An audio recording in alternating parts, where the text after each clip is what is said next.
Welcome to एसएससीआर। आज अपनी जो जीके की पीवाईक्यू सीरीज चल रही है उसका ये लेक्चर नंबर 4 रहने वाला है।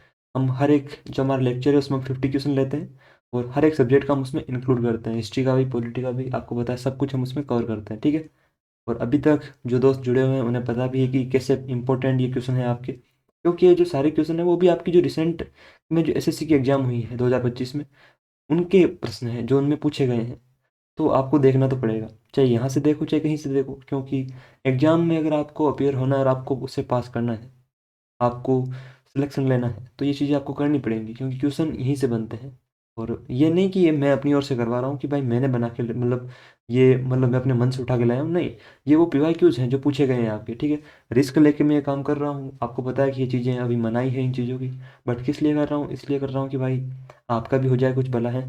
यानी कि आपको पता है कि एग्जाम में तो क्वेश्चन पूछते हैं यहाँ से।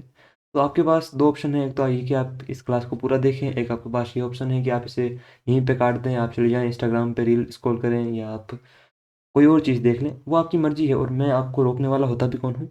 बट हाँ, मैं बस इतना कहूँगा कि भाई आज देख लो, क्या पता एग्जाम के बाद आपको लगे कि यार नहीं, सही किया हमने देख। और अगर आज नहीं देखा और वहाँ से प्रश्न बने और आप एग्जाम के बाद में इस लेक्चर को देखते हो, तो आप सोचेंगे कि यार मैंने पहले इसे मिस क्यों कर दिया, ठीक है। बाकी ज़्यादा बात करने की हमें आदत है नहीं। जैसे सीआईडी में ऐसे भी प्रतिमन बोलते हैं ना अभी, कि ज़्यादा बातें करने की हमें आदत है नहीं। वो कोई और वर्ड यूज़ करते हैं, मैं सकारात्मक जो आपका एक पॉजिटिव शाकाहारी शब्द यूज़ में ले रहा हूँ, क्योंकि वो वर्ड मैं यहाँ यूज़ नहीं कर सकता, ठीक है। तो चलते हैं पहले प्रश्न की ओर। निम्नलिखित में से कौन सा बौद्ध ग्रंथ अपने विषय के साथ सही सम्मिलित है? Which of the following Buddhist text is correctly matched with its content? अब आपको पता है कि बौद्ध धर्म में तीन पिटक होते हैं ना, तीन ग्रंथ हैं, जिन्हें हम त्रिपिटक बोलते हैं, त्रिपिटक, ठीक है। और हाँ, क्लास ये आपकी कंप्लीटली जो है बाइलिंगुअल रहने वाली, हिंदी और इंग्लिश में, जो आप समझ गए होंगे थंबनेल देख के। तो ये जो आपके तीन पिटक हैं, तीन प्रमुख ग्रंथ हैं बौद्ध धर्म से रिलेटेड, तो इनके बारे में हमें बताना है कि भैया कौन सही आपका जो है इससे आपका मैच्ड है ना। तो पहला आपका अभिधम, अभिधम पिटक दार्शनिक सिद्धांत से है। अभिधम पिटक फिलोसफिकल प्रिंसिपल्स। तो क्या ये सही है आपका? बिल्कुल सही है आपका, क्योंकि अभिधम पिटक जो है उसमें जो सारी दार्शनिक बातें हैं बौद्ध धर्म से, मैं आपको बताया जो सारी, कि भैया ये सब कुछ क्या है, संसार क्या है और आत्म क्या है ना, जीव क्या है, ये ब्रह्म क्या है, ये सारी जो चीज़ें हैं आपकी फिलोसफिकल, ये आपके अभिधम पिटक में है, ठीक है।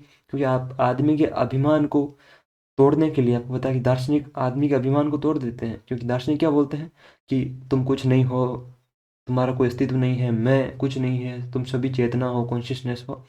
तो अभिमान को कौन तोड़ते हैं? दार्शनिक। तो ऐसे आपको याद रखना है अभिधम को, दार्शनिक, यानी कि अभिधम पिटक किससे रिलेटेड है आपका? तो फिलोसॉफिकल प्रिंसिपल से, ठीक है। नेक्स्ट है आपका सुत पिटक, भिक्षुओं के लिए नियम, रूल्स फॉर मॉन्क्स, क्या ये सुत पिटक में है आपके? और फिर आपका विनय पिटक, जिसमें आपके रिलीजियस डिस्कोर्सेज ऑफ बुद्धा, यानी विनय पिटक में जो है बुद्ध के धार्मिक उपदेश है। तो क्या ये बात आपकी सही है? ये बातें गलत है, क्योंकि विनय पिटक में है आपके जो बुद्ध भिक्षुओं के लिए नियम, तो है ना, सिंपल सी बात है। अभिधम पिटक बौद्ध दर्शन, मनोविज्ञान और तत्व मीमांसा की व्यवस्थित व्याख्या करते हैं। Abhidhamma Pitaka deals with Buddhist philosophy, psychology and metaphysics in a systematic manner. एक अपना जो सिस्टम होता है उसमें ये बात करते हैं बौद्ध दर्शन की, है ना, कि बुद्धिस्ट फिलोसफी क्या है आपकी, फिर आपकी जो साइकोलॉजी है उसके बारे में, तत्व मीमांसा जो है उसके बारे में। सुत्त पिटक में बुद्ध और उनके प्रमुख शिष्यों के उपदेश शामिल है। सुत्त पिटक का contents sermons and discourses delivered by Buddha and his close disciples, जो आपको बताया जैसे उनके भगवान बुद्ध के जो प्रमुख शिष्य थे, जैसे आपका पूर्ण कश्यप हो गया, है ना, तो उनके जो आपके इम्पोर्टेंट लेक्चर थे आपके, है ना, जो उन्होंने डिस्कोर्सेज दिए, वो है आपके सुत्त पिटक में। विनय पिटक में क्या है? Vinaya Pitaka lays down rules and discipline for monks and nuns. जो आपका संघ होता था उसमें भिक्षु और भिक्षुणियाँ होती थी, तो उनके लिए नियम और अनुशासन आपका विनय पिटक में है, कि भाई एक भिक्षु का जो दैनिक जीवन है, एक डेली लाइफ कैसी होगी। जैसे आप व्लॉगिंग में देखते हो ना कि hello guys, welcome back to new blog, आज हम जा रहे हैं हमारे न्यू कार की डिलीवरी लेने, और ये अम्मा क्या बोल रही है? अम्मा ने बोला अरे तेरा दिमाग फट जाएगा। तो ये क्या है? ये एक यूट्यूबर की डेली लाइफ है। ठीक वैसे ही जो भिक्षु होंगे उनकी डेली लाइफ कैसे होगी, कि भैया वो सुबह उठ के अपना ध्यान वगैरह करेंगे, फिर वो भिक्षा मांगने जाएंगे, ठीक है। तो वो कितना मांगेंगे, है ना, और वो क्या क्या चीज़ें करेंगे, क्या क्या नहीं करेंगे, जो सारी आपकी चीज़ें हैं उनके बारे में, कि भिक्षु की डेली लाइफ कैसे होगी, उसके लिए क्या क्या नियम होंगे, उससे कितना ज़्यादा नहीं लेना है, किस पे उसे सोना है, कितने बजे सोना है, ठीक है, कौन सी क्रियाएं नहीं करनी, ये सारी विनय पिटक में है। तो इसमें आपका गलत कौन सा है? गलत, इसमें हमें सही सुमेलित बताना है, तो केवल एक आपका सही सुमेलित है, ओनली वन, ठीक है, ओनली वन जो आपका इसमें सही सुमेलित है, क्योंकि शुद्ध पिटक जो है उसमें आपका क्या है? शुद्ध पिटक में आपका है ये बुद्ध के धार्मिक उपदेश, शुद्ध पिटक में ध्यान रखना, ठीक है। और विनय पिटक में क्या है? वो आपके जो रूल्स हैं फॉर मॉन्क्स। तो विनय आपको पता है कि एक कहते हैं ना, विद्या ददाति विनयम, कि विद्या जो है, नॉलेज, वो जो स्टूडेंट होता है, विद्यार्थी होता है, उसे विनय प्रदान करती है, नम्रता, है ना, कि आपके अंदर एक अनुग्रहित भाव हो, ठीक है, आपके अंदर एक ग्रेटिट्यूड हो, तो वो आपका विनय पिटक है, जो भिक्षुओं के आपके जो नियम है उसके लिए। शुद्ध पिटक में क्या है, तो हम पहले भी देख चुके हैं कि बुद्ध के धार्मिक उपदेश, है ना, जो सारी अच्छी अच्छी बातें, जो सुवचन है, सुवचन जो है वो किसमें, शुद्ध पिटक में है, ठीक है। तो इसे आपको याद रखना है। नेक्स्ट है आपका, कौन सा विशिष्ट शिलालेख सम्राट हर्षवर्धन पर पुलकेशिन द्वितीय की विजय का उल्लेख करता है? विच specific inscription records the victory of Pulakeshin द्वितीय ओवर एम्परर हर्षवर्धन? तो पुलकेशिन सेकंड जो आपको पता है, चालुक्य डायनेस्टी का शासक था, आपका चालुक्य रूलर था, ठीक है, चालुक्य रूलर था आपका ये, चालुक्य डायनेस्टी का। तो इसने क्या है, नर्मदा के तट पे, ठीक है, जो आपकी नर्मदा रिवर है उसके तट पे हर्षवर्धन को हराया था, नर्मदा के तट पर, ठीक है, नर्मदा के तट पर, बैंक ऑफ नर्मदा, है ना, बैंक ऑफ नर्मदा पे, ठीक है, उस पे इन्होंने हराया था, नर्मदा पे। हर्षवर्धन की जो सेनाएं हैं उनको कब हराया था, तो 618 ईस्वी की आपकी बात है, 618 एडी में इन्होंने इसे हराया था, पुलकेशिन द्वितीय ने हर्षवर्धन को हराया था, ठीक है। हर्षवर्धन आपको पता है कि वर्धन वंश के आपके जो नॉर्थ इंडिया के एक रूलर रहे हैं, और पुलकेशिन द्वितीय जो है साउथ इंडिया के आपके जो दक्कन वाला पार्ट है वहाँ के आपके रूलर रहे हैं। बात करें हर्षवर्धन की, जो जो इनका टाइम पीरियड है आपका, वो आपका 606 से लेके आपका 647 तक, है ना, एडी तक इनका रूल रहा। 606 से लेके 647 एडी तक इन्होंने रूल किया हर्षवर्धन ने। तो इनके बारे में जो हमें उल्लेख मिलता है ना, कि भाई पुलकेशिन द्वितीय ने हर्षवर्धन को हरा दिया नर्मदा के तट पर, 618 ईस्वी की ये बात है, तो वो किस आपके अभिलेख में मिलता है, किस इंस्क्रिप्शन में मिलता है, तो वो एहोल अभिलेख में, एहोल अभिलेख में, ठीक है, कि हर्ष को जो किस हर्ष होल है ना, हर्ष को हल कर दिया, मतलब एहोल, जो आपका एहोल है वो आपका इंस्क्रिप्शन है। ये किसने लिखा आपका, तो जैन कवि था एक रविकीर्ति, जो पुलकेशिन द्वितीय के दरबार में रहता था, इसके कोर्ट में, है ना, जैन कवि था आपका, जैन पोइट, जैन पोइट रविकीर्ति, ठीक है। तो उसने आपका ये लिखा है, रविकीर्ति ने आपका ये एहोल अभिलेख, इसमें बताया गया है कि भाई जो आपके पुलकेशिन द्वितीय उन्होंने आपके हर्षवर्धन को हराया था 618 में। और ये कब का आपका अभिलेख, तो आपका 634 एडी का है, 634 ईस्वी का है आपका। बात करें इलाहाबाद स्तंभ लेख, यानी कि इलाहाबाद पिलर इंस्क्रिप्शन, जिसे आप क्या बोलते हैं, जिसे आप प्रयाग प्रशस्ति भी बोलते हैं, प्रयाग प्रशस्ति बोलते हैं। ये आपको पता होना चाहिए कि ये भैया किससे रिलेटेड है, प्रयाग प्रशस्ति, जो आपका इलाहाबाद स्तंभ लेख है। तो ये तो जन जन को पता है, हर एक आदमी को पता है, जैसे सभी को पता है कि मोदी जी ने अपने जीवन का एक अंतिम और अंतिम तो नहीं है, महत्वपूर्ण भाग जो है आदिवासियों के बीच बिताया है, उन्होंने ऐसा कहा है, ठीक है। तो वैसे ही प्रयाग प्रशस्ति जो है किससे रिलेटेड है, समुद्रगुप्त से, समुद्रगुप्त।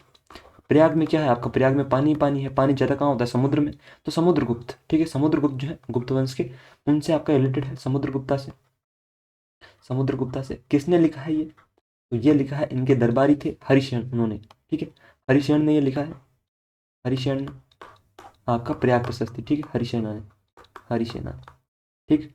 बाकी समुद्रगुप्त को पता है कि इंडिया का नेपोलियन बोलते हैं, नेपोलियन ऑफ इंडिया, यानी कि भारत का नेपोलियन, जो किसने कहा था, विंसेंट स्मिथ ने कहा था भारत का नेपोलियन। ये आपका क्वेश्चन अक्सर पूछ लिया जाता है एग्जाम में, विंसेंट स्मिथ ने, ठीक है, वी ए स्मिथ ने कहा था।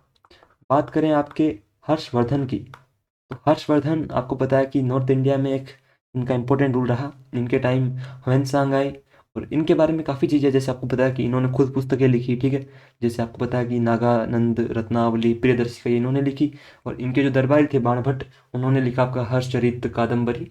तो इनके बारे में हम डिटेल में देखेंगे जब आपका अगला क्वेश्चन आएगा ना आपके किसी नेक्स्ट सेट में, तो उसमें हम देखेंगे, ठीक है।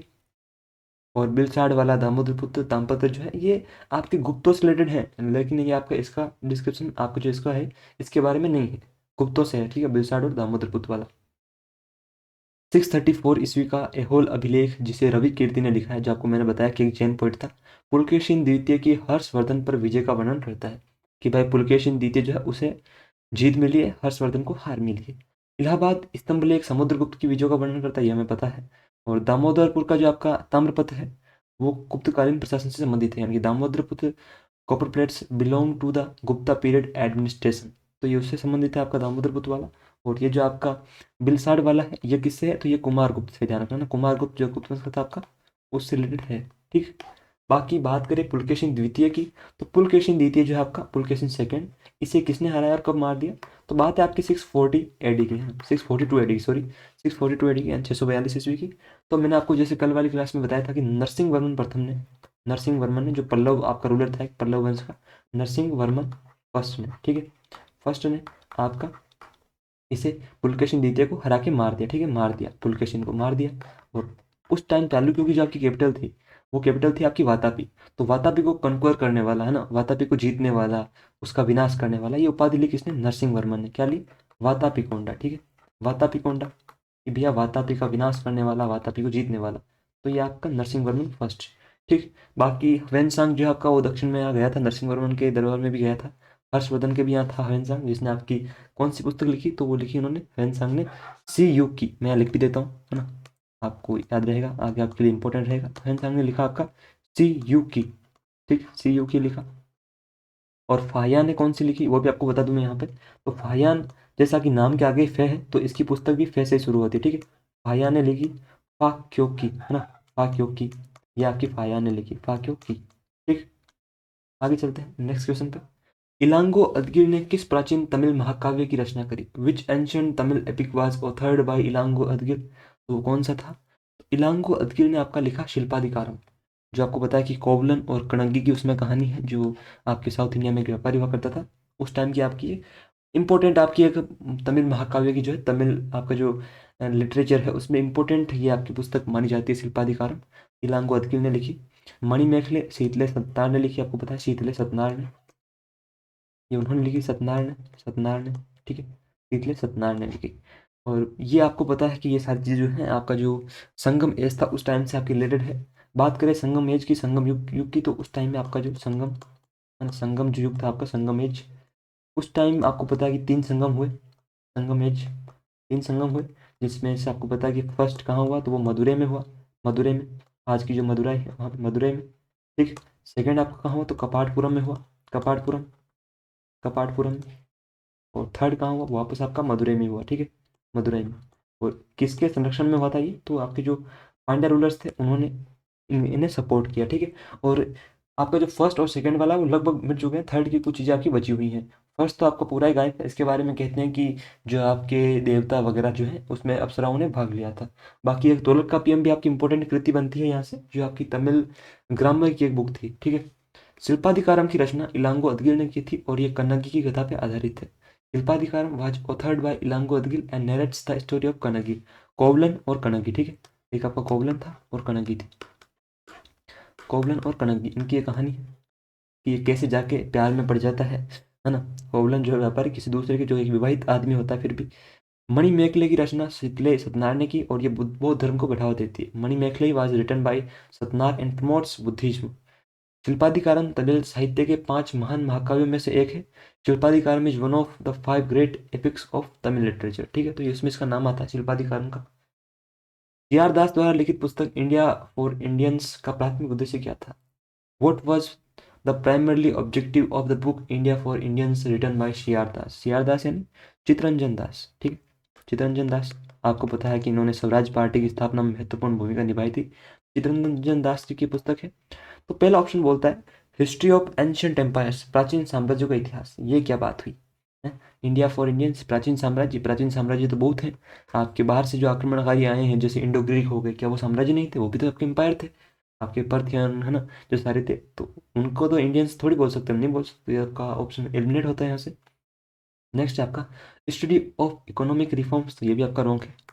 बायोग्राफी ऑफ गांधी, तो गांधी की बायोग्राफी इंडिया फॉर इंडियंस क्यों होगी भाई? उसमें तो ऐसे लग सकता है ना कि बापू द अल्टीमेट हीरो, है ना, ऐसा आपका टाइटल हो सकता है, लेकिन इंडिया फॉर इंडियंस कैसे होगा?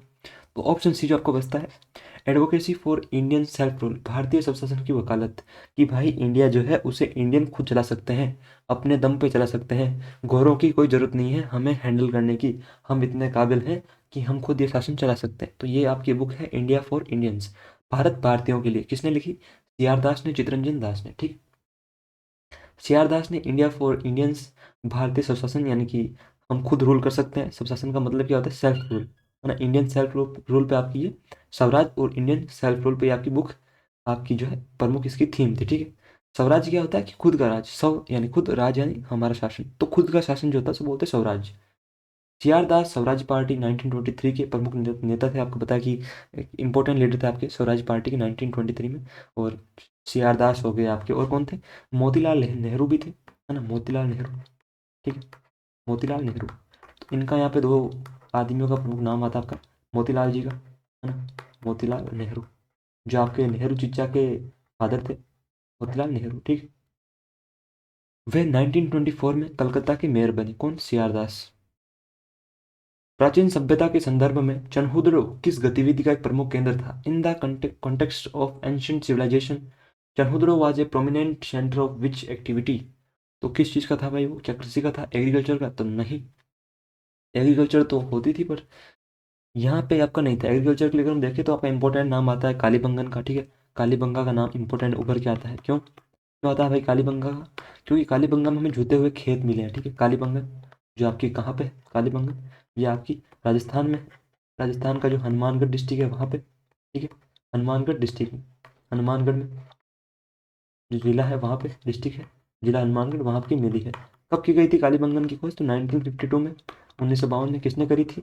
तो आपको पता है कि जो देखो कालीबंगा का अर्थ क्या होता है? सिंपली कालीबंगा का अर्थ होता है कि आपकी काली चूड़ियाँ, ब्लैक बेंगल्स, ठीक है। काली चूड़ियाँ होता है, काली चूड़ियाँ, काली चूड़ियाँ यानी कि ब्लैक बेंगल्स। तो इसीलिए यहाँ से क्या है कि ब्लैक बेंगल्स निकली थी आपकी खुदाई के दौरान, तो इसलिए इसका नाम कालीबंगा रख दिया, ठीक है। ब्लैक बेंगल्स होता है आपका, ठीक है, ब्लैक बेंगल्स। तो काला जादू कौन करते हैं? बंगाली लोग इसलिए विख्यात है कि भाई बंगाली जो है काला जादू में एक्सपर्ट होते हैं। तो बंगाली व्यक्ति होगा जो ऐसे काली चूड़ियों की खोज करेगा। तो घोष, आपको पता है घोष नाम जो है बंगाली नाम है। तो अमलानंद घोष है, उन्होंने खोज की थी, ठीक है। अमलानंद घोष बाबू ने, घोष बाबू ने ये खोज करी थी आपकी, ठीक है। धातु कर्म मन का बनाना या वस्त्र बुनाई, यानी metal working, bid making, textile weaving. तो आपका जो है वस्त्र बुनाई तो नहीं था ये आपका था ऑप्शन सी, मन का बनाना। बेड मेकिंग के लिए आपका ये फेमस था चनहुदरो, ठीक है। यहाँ आपका जो है आज का पाकिस्तान में ही, अभी कहाँ पे? ये पाक में, ठीक है, अभी ये पाक में है। और ये जो है मन का बनाने के लिए फेमस था। और यहाँ पे क्या है कि चंद्रगढ़ में मतलब आपका किला नहीं मिला, फोर्ट नहीं मिला यहाँ पे, ठीक है। यहाँ पे दुर्ग नहीं मिला आपका, ठीक है, दुर्ग नहीं मिला। यहाँ आपका कोई फोर्ट नहीं है, ठीक है, चनहुदड़ो में। तो मन का बनाना जो है, मन के यहाँ बनते थे चनहुदड़ो में, ठीक। जो आपके माला में मन के वगैरह वो होते हैं ना, वो चनहुदड़ो सिंधु घाटी सभ्यता का एक विशेष मन का निर्माण केंद्र था। Chanhudaro was a specialised bead making centre of the Indus valley civilisation. Harappa और मोहनजोदड़ो प्रमुख नगरीय केंद्र थे। Harappa and Mohenjodaro was were the major urban centres. Chanhudaro में दुर्ग नहीं था जो हड़प्पा में पाया जाता है। चनहुदड़ो लेक्ड ए सिटाडेल अनलाइक हड़प्पा। तो यहाँ आपका किला नहीं था। क्यों नहीं था? क्योंकि सब बस्ती में ही आपका हुड़दंग मचाए हुए थे, ठीक है। सब बस्ती में ही आपका कर रहे थे सब कुछ, है ना, सिस्टम जो करना था। तो दुर्ग नहीं था यहाँ पे। शिकार के लिए मध्य पाषाण काल की सबसे विशिष्ट विशेषता किस प्रकार के हथियार थे? Which type of weapons were most characteristic of the mesolithic period for hunting? आपका जो मध्य पाषाण काल है उसमें आपकी जो एक आपके जो हथियार थे कौन से थे जो आपके शिकार के लिए हमारे जो एंसेस्टर्स थे वो यूज में लेते थे, है ना? क्या वो तलवारें थी? अरे भाई तलवारें कैसे होंगी भाई? तलवारें उस टाइम पे धातु का आविष्कार ही नहीं हुआ था, पाषाण काल में पत्थर थे। पत्थर से तलवारें कैसे बनाओगे? दिमाग कहाँ घुटनों में है का तुम्हारा? तोपे, तोपे तो भाई बहुत बात की बात है। इंडिया में तो तोपे फर्स्ट टाइम आपको पता है कि बाबर लेकर आया था। तो वो तो आपका चांस ही नहीं है। गुलेल, ये आपका फिर भी आपको लग सकता है, लेकिन गुलेल से शिकार कैसे होगा? आप अगर शेर को गुलेल से मारोगे तो शेर को तो कुछ लगेगा ही नहीं, है? शेर फिर बोलेगा कि रुक तोरे, है ना, जल्दी वहां से हटो, हट तोरी। क्योंकि हटना पड़ेगा ना भाई, तुम गुलेल से मार रहे हो, गुलेल से कैसे मारोगे? शेर गुलेल से कैसे रुकेगा भाई? अब आपको ऑप्शन बचता है बी, यानी कि आपका बारबेड स्पीयर्स, कांटेदार भाले। ये भालों पे क्या कांटे लगा देते थे जिससे वो ऐसे हो जाते थे ना पूरे तीखे। और एक आपका माइक्रोलिथ, ये आपके यूज में लेते थे, माइक्रोलिथ, ठीक है, माइक्रोलिथ्स। यानी कि आपके जो माइक्रो सबसे पहले चल रहा है कि आपको छोटे, है ना, माइक्रो छोटे, और लिथ या लिथिक जो वर्ड है वो पत्थर के लिए यूज में होता है। छोटे पत्थरों के औजार होते थे, छोटे पत्थर, उनके जो औजार थे वो छोटे पत्थर औजार, ठीक है। तो ये हमारे जो एंसेस्टर थे वो क्या करते थे, एक छोटा सा पत्थर लिया, उसकी जो नोक है उसे तीखा किया, ठीक है, उसे पूरा शार्प कर दिया, शार्प कर दिया। अब ये क्या करते थे शिकार के लिए? ये मान लो कोई बड़ी सी चट्टान है, उसके पीछे जाके ये छिप जाते थे, है ना। छिप गए क्योंकि ऐसे सामने जाएंगे कि हम तो पीठ पे वार नहीं करते। तो पीठ पे क्या है, जब भूख लगती है तो आदमी को नीचे से ऊपर से सब जगह से वार करना पड़ता है, ठीक है। तो हमारे जो एंसेस्टर थे, हमारे जो प्राचीन पूर्वज थे, वो क्या करते थे, माइक्रोलिथ लेते थे ना, छोटे से पत्थर लिए, औजार उन्हें उसे साफ किया और बैठ के जाके एक चट्टान के पीछे, ठीक है। अब वहां मान लो कि भाई दो आपके कुछ चीता और चीती हैं कुछ भी आ रहे हो आपके दो, जैसे मान लो कोई हिरण आ रखा हो आपका, कोई आपका भैंसा और भैंस आ रखी हो, ठीक है। तो वो आ रहे हैं आपके। तो अब हमारे जो पुरुष क्या करते थे, जल्दी से एकदम धप्पा करते थे ना, पीछे से धप्पा मतलब एकदम निकल के, वो जो आपका एकदम निकलते थे, एकदम एंट्री लेते थे, और वो जो आपका पत्थर था ना वो उसके सीधे गले में घोप घोप घोप कर देते थे ना, मतलब पूरा 4-5 लगातार ऐसे मतलब पूरा घोंप दिया अंदर, ठीक है, घोंप ही घोंप दिया। तो ऐसे हमारे जो आपके पूरे एंसेस्टर जो थे वो मध्य पाषाण काल में माइक्रोलिथ का यूज़ लेते थे, ठीक है, जो आपके पत्थर के छोटे औजार थे। कांटेदार भाले और माइक्रोलिथ मध्य पाषाण काल के प्रमुख शिकार हथियार थे, यानी कि barbed spears and microlith were typical hunting tools of the mesolithic period. तलवारें धातु युग में आई, पाषाण युग में नहीं।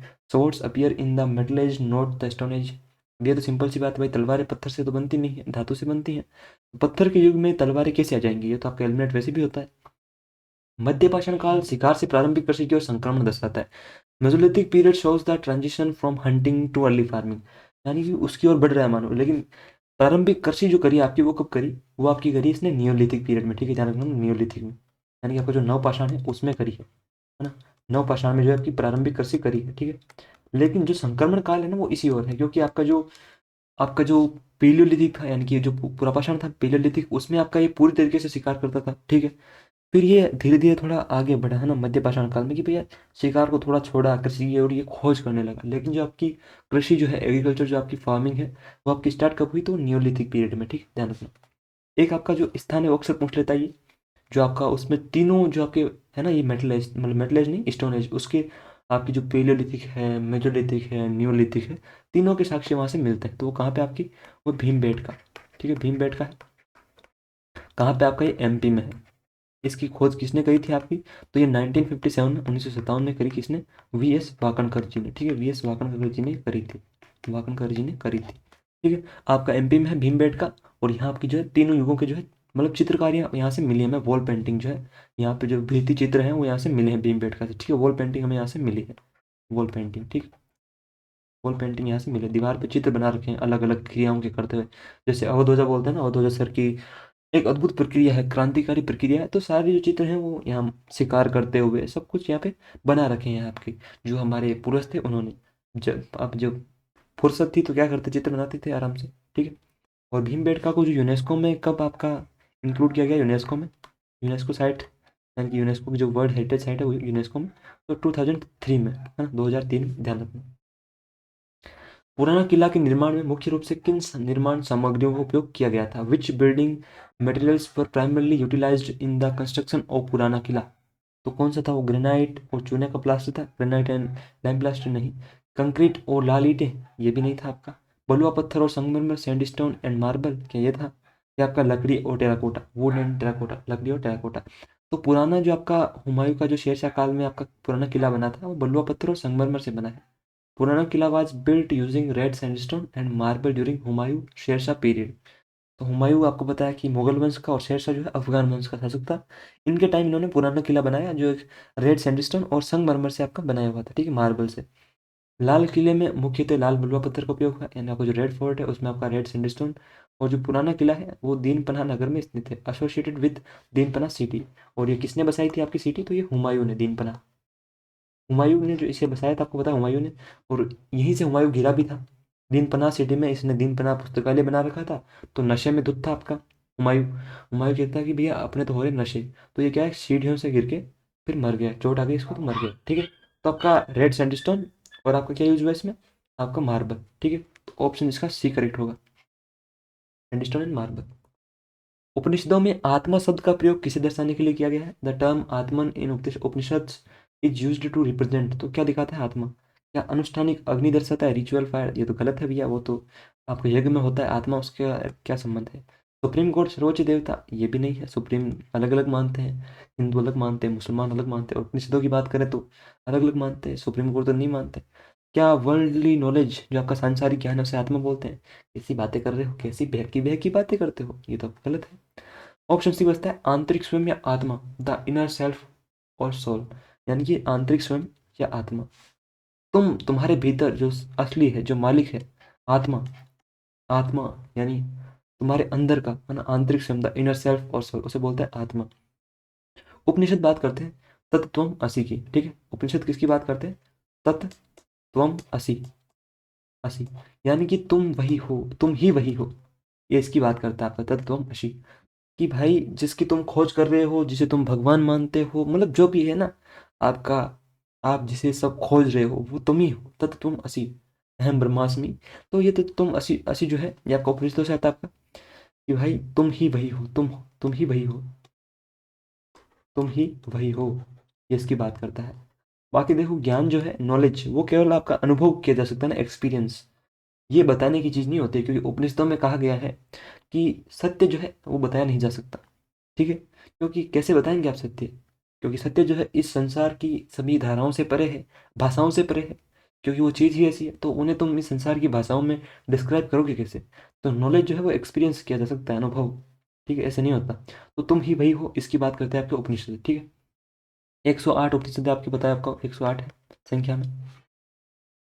आत्मा आंतरिक स्वयं या आत्म तत्व का प्रतीक है जो ब्रह्म से एक माना गया है। Atman represents the inner self और soul, identical with Brahman in philosophy. जो आपका ब्रह्म है उससे आपका जो एक माना गया है आत्म तत्व, कि भाई भगवान जो है, कुछ आप जो मानते हो सब एक एक पूरी विराट एक एनर्जी है ना, पूरी एक एनर्जी है। तुम भी उस एनर्जी का पार्ट हो, तुम सब वहीं से निकले हो, क्रिएट हुए हो। सभी एक एनर्जी है, सभी मिलके इसे ब्रह्म जो है सब मिलके बनाते हैं। ब्रह्म जो है सार्वभौमिक आत्मा को दर्शाता है। Brahma refers to the universal soul, कि सभी ब्रह्म है, अहम ब्रह्मास्मि, आप सभी ब्रह्म का पार्ट है। सभी मिलके आपका ब्रह्म बनाते हैं, सभी जो भी आप देखते हो ना, कुछ भी आप देख रहे हो इस दुनिया में, सभी ब्रह्म है। ठीक है, उपनिषद जो है तत्त्वम असि सिद्धांत पे बल देते हैं, तत्त्वम असि। इसे आपका उपनिषद जो है एम्फाइज करते हैं कि भाई तुम ही वही हो, है ना, तुम ही वही हो जिसकी तुम खोज कर रहे हो, जिसे तुम ढूंढ रहे हो। मंत्रों और यज्ञ अनुष्ठानों की व्याख्या करने के लिए कौन सी वैदिक पाठ श्रेणी गद्य में लिखी गई है? Which Vedic text category is written in prose to explain mantras and sacrificial rituals? तो आपके जो मंत्र और यज्ञ अनुष्ठान है उनकी व्याख्या करने के लिए कौन सी वैदिक पाठ है? तो जाहिर सी बात है कि कौन कराते हैं मंत्र और यज्ञ? ब्राह्मण कराते हैं। तो आपको वहां से याद रखना है कि ब्राह्मण, है ना, वहीं से आपको याद रखना है कौन? ब्राह्मण्स। तो आपके ब्राह्मण जो ग्रंथ है उनकी बात हो रही है यहाँ पे, जो आपकी गद्य श्रेणी में लिखी गई है वो। लेकिन आपको याद रखना है जैसे ब्राह्मण कराते हैं ना ये सारे काम, तो वैसे आपको याद रखना है ब्राह्मण। ठीक है, आरण्यक जो आपको बताया कि वन ग्रंथ है, आरण्यक का अर्थ क्या होता है? वन में। ठीक है, इन द फॉरेस्ट, वन ग्रंथ, फॉरेस्ट के जो आपके टेक्स्ट हैं वो, है ना, फॉरेस्ट टेक्स्ट। ठीक है, तो ये वो बात करते हैं। उपनिषद जो है आपकी फिलोसफी पे आपके केंद्रित है ना, फिलोसफी पे आपके हैं। आपका जो दर्शन की बातें करते हैं, दर्शन की, फिलोसफी की बात करते हैं, फिलोसफी की। ठीक है, तो उसकी बात करते हैं। ब्राह्मण ग्रंथ यज्ञ अनुष्ठानों और मंत्रों की गद्य में व्याख्या करते हैं। Brahmana explains sacrificial rituals and mantras in prose form. जो आपके यज्ञ अनुष्ठान है और मंत्रों की जो गद्य में व्याख्या करते हैं वो ब्राह्मण ग्रंथ करते हैं, कि यज्ञ कैसे होगा, अनुष्ठान कैसे होगा, बलि कैसे चढ़ेगी, सारी बातें। संहिताओं में क्या होती है? आपकी स्तुति होती है। ठीक है, संहिताज कंटेंट हिम्स। ठीक है, तो इसमें क्या होता है? आपकी जो स्तुतियां होती है ना सारी, आप अलग अलग देवताओं की स्तुतियां कर रहे हो, पूजा कर रहे हो, वो संहिता में बताया गया है। उपनिषद जो है आपका दर्शन पर केंद्रित है, यानी फिलोसफी पे है आपका उपनिषद। किस महाजनपद की राजधानी तक्षशिला थी? Which mahajanapada had Taxila as its capital? तो वो किसकी थी? क्या वो अवंती की थी? नहीं, अवंती की तो आपको पता है उज्जैन थी, उज्जैन। ठीक है, उज्जैन थी, उज्जैन। ठीक है, और गांधार जो है उसकी थी आपकी तक्षशिला। गांधार नरेश आपको पता है कौन थे? शकुनी थे, मामा शकुनी। महाभारत में आपने देखा होगा, तो वो तक्षशिला से थे, है ना, गांधार से। उन्होंने कहा भी था कि मेरे बच्चे, मैंने तुमसे कहा था रणभूमि में युद्ध हो उससे पहले मन भूमि में खेला जाता है। तो मामा शकुनी जो है वो आपके गांधार नरेश थे। गांधार, तक्षशिला उसकी राजधानी थी। ठीक है, कंबोज जो है आपका वो उत्तर भारत का जो आपका कश्मीर का इलाका है वहाँ की बात हो रही है ना। कंबोज जो है आपका कश्मीर साइड, है ना, कश्मीर में, कश्मीर में जो आपका ये घोड़ों के लिए प्रसिद्ध था उस साइड है आपका कंबोज। ठीक है, और कौशल जो है इसकी राजधानी क्या थी, कैपिटल? तो वो श्रावस्ती थी, श्रावस्ती इसकी थी। ठीक है, मगध की बात करें, मगध की, तो मगध की पहले तो आपकी, आपको बताया कि राजगृह थी, राजगृह थी पहले तो, है ना, राजगृह थी, राजगृह पहले, जिसे आप गिरिब्रिज भी बोलते हैं, है ना, इसे क्या बोलते हैं आप? गिरिब्रिज भी बोलते हैं इसे, गिरिब्रिज। और बाद में जो आपकी कौन सी बनी, जो फेमस है आपकी सबसे ज़्यादा, वो बनी आपकी पाटलिपुत्र। जो आज का आपका पटना है वो पाटलिपुत्र, वो बनी आपके बाद में पाटलिपुत्र। ठीक है, और बात करें अंग की, तो अंग की कौन सी बनी आपकी? अंग की थी आपकी चंपा। ठीक है, चंपा। और बात करें आपकी मत्स्य की, और मत्स्य की क्या थी आपकी? मत्स्य की, जहाँ पे आपको पता है कि पांडवों ने अपना अज्ञातवास बिताया था, तो मत्स्य की आपकी थी विराटनगर। ठीक है, विराटनगर, जो आपका जयपुर वाला पार्ट है वो विराटनगर। ठीक, विराटनगर। तक्षशिला गांधार की राजधानी और प्रसिद्ध शिक्षा केंद्र थी। आपकी जो ये तक्षशिला है was the capital of Gandhara mahajanapada and a famous learning centre. तो आपका प्रसिद्ध था, पहले आपका जो तक्षशिला था, बाद में आपका नालंदा आया, ठीक है। तो तक्षशिला आपका काफ़ी फेमस था, और यहाँ पे आपका एक आचार्य हुआ करते थे, गुरु। वो कौन थे? चाणक्य यहीं के टीचर थे। चाणक्य जो है यहाँ टीचर हुआ करते थे ना, टीचर, ये आपके टीचर थे। तक्षशिला के आपके शिक्षक थे, टीचर थे आपके चाणक्य। और अवंती की राजधानी उज्जैन थी, और कौशल की जो है श्रावस्ती थी, ठीक है। प्रतिहार राजा नागभट्ट का शिलालेख किस स्थान पर खोजा गया था? Eight which location was the inscription of the Pratihara king Nagabhatta discovered? तो क्या वो अमरावती में है? अमरावती आपको पता है कि आंध्र प्रदेश में है। और जैसा कि मैंने आपको पहले भी बता रखा है कि भाई प्रतिहार जो है उन्होंने कहाँ शासन किया आपका प्रतिहार राजाओं ने? तो प्रतिहारों ने आपको पता है कि नॉर्थ वेस्ट में किया है, उत्तर पश्चिम में किया है, नॉर्थ वेस्ट में, उत्तर पश्चिम में आपका शासन किया है इन्होंने। तो अमरावती तो आपका साउथ में है, तो ये तो आपका होने से रहा है ना, ये तो आपका होने से रहा, ये तो आपको जाहिर सी बात है, आपको ऐसे एलिमिनेट करना है, ठीक है। तो आपका अमरावती तो गया।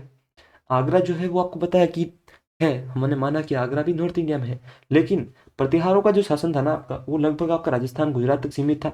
आगरा यूपी की बात है, तो इसे भी आप एलिमिनेट कीजिए। कन्नौज हो सकता है आपका, लेकिन इसमें जो आपका करेक्ट होगा वो होगा ग्वालियर, जो आपका एमपी में, यहाँ से आपका मिला है प्रतिहार राजा नागभट्ट का जो इंस्क्रिप्शन है वो। नागभट्ट का अभिलेख ग्वालियर में मिला और प्रतिहार शक्ति को दर्शाता है। Nagabhata's inscription was discovered at Gwalior and highlights Pratihara power. तो प्रतिहारों की जो शक्ति है वो दिखाता है आपका नागभट्ट का अभिलेख। कन्नौज बाद में प्रतिहारों की राजधानी बना, Kannauj become Pratihara capital later बाद में। आपको पता है कि नागभट्ट द्वितीय भी आपके इंपॉर्टेंट रूलर रहे हैं इसमें। और आपके जो मिहिर भोज हैं वो सबसे आपके इंपॉर्टेंट रूलर रहते हैं इस वंश के, मिहिर भोज, ठीक है, मिहिर भोज, जिन्हें इस्लाम का सबसे बड़ा शत्रु कहा था अरबों ने, क्योंकि उन्होंने अरबों को काफ़ी बार हराया था, मिहिर भोज, ठीक है। तो आपके इंपॉर्टेंट रूलर थे इसके, सबसे पावरफुल। इन्होंने आदि वराह की उपाधि ली थी, आदि वराह, इनकी उपाधि थी आदि वराह की, ठीक है, टाइटल था आदि वराह का, ठीक है, आदि वराह जिनका टाइटल था, ठीक, उपाधि थी मिहिर भोज की। और बात करें जो त्रिपक्षीय संघर्ष आपका, त्रिपार्टी स्ट्रगल, उसमें आपको पता है कि हमने पहले भी आपकी जो क्लासेस थी उसमें हमने डिस्कस किया था कि भैया पाल, राष्ट्रकूट और प्रतिहार इसमें आपके जुड़े हुए थे। तो त्रिपक्षीय में आपका जो प्रतिहारों की ओर से पहले आपका सबसे पहले शामिल हुआ, आपका जो फर्स्ट टाइम जो इसमें आपका शामिल हुआ, फर्स्ट शामिल प्रतिहारों को जिसने जिसने इस युद्ध में झोंका, वो आपके वत्सराज थे, ठीक है, वत्सराज, वत्सराज थे, ठीक है, वत्सराज वो आपके थे, वत्सराज। आगे चलते हैं।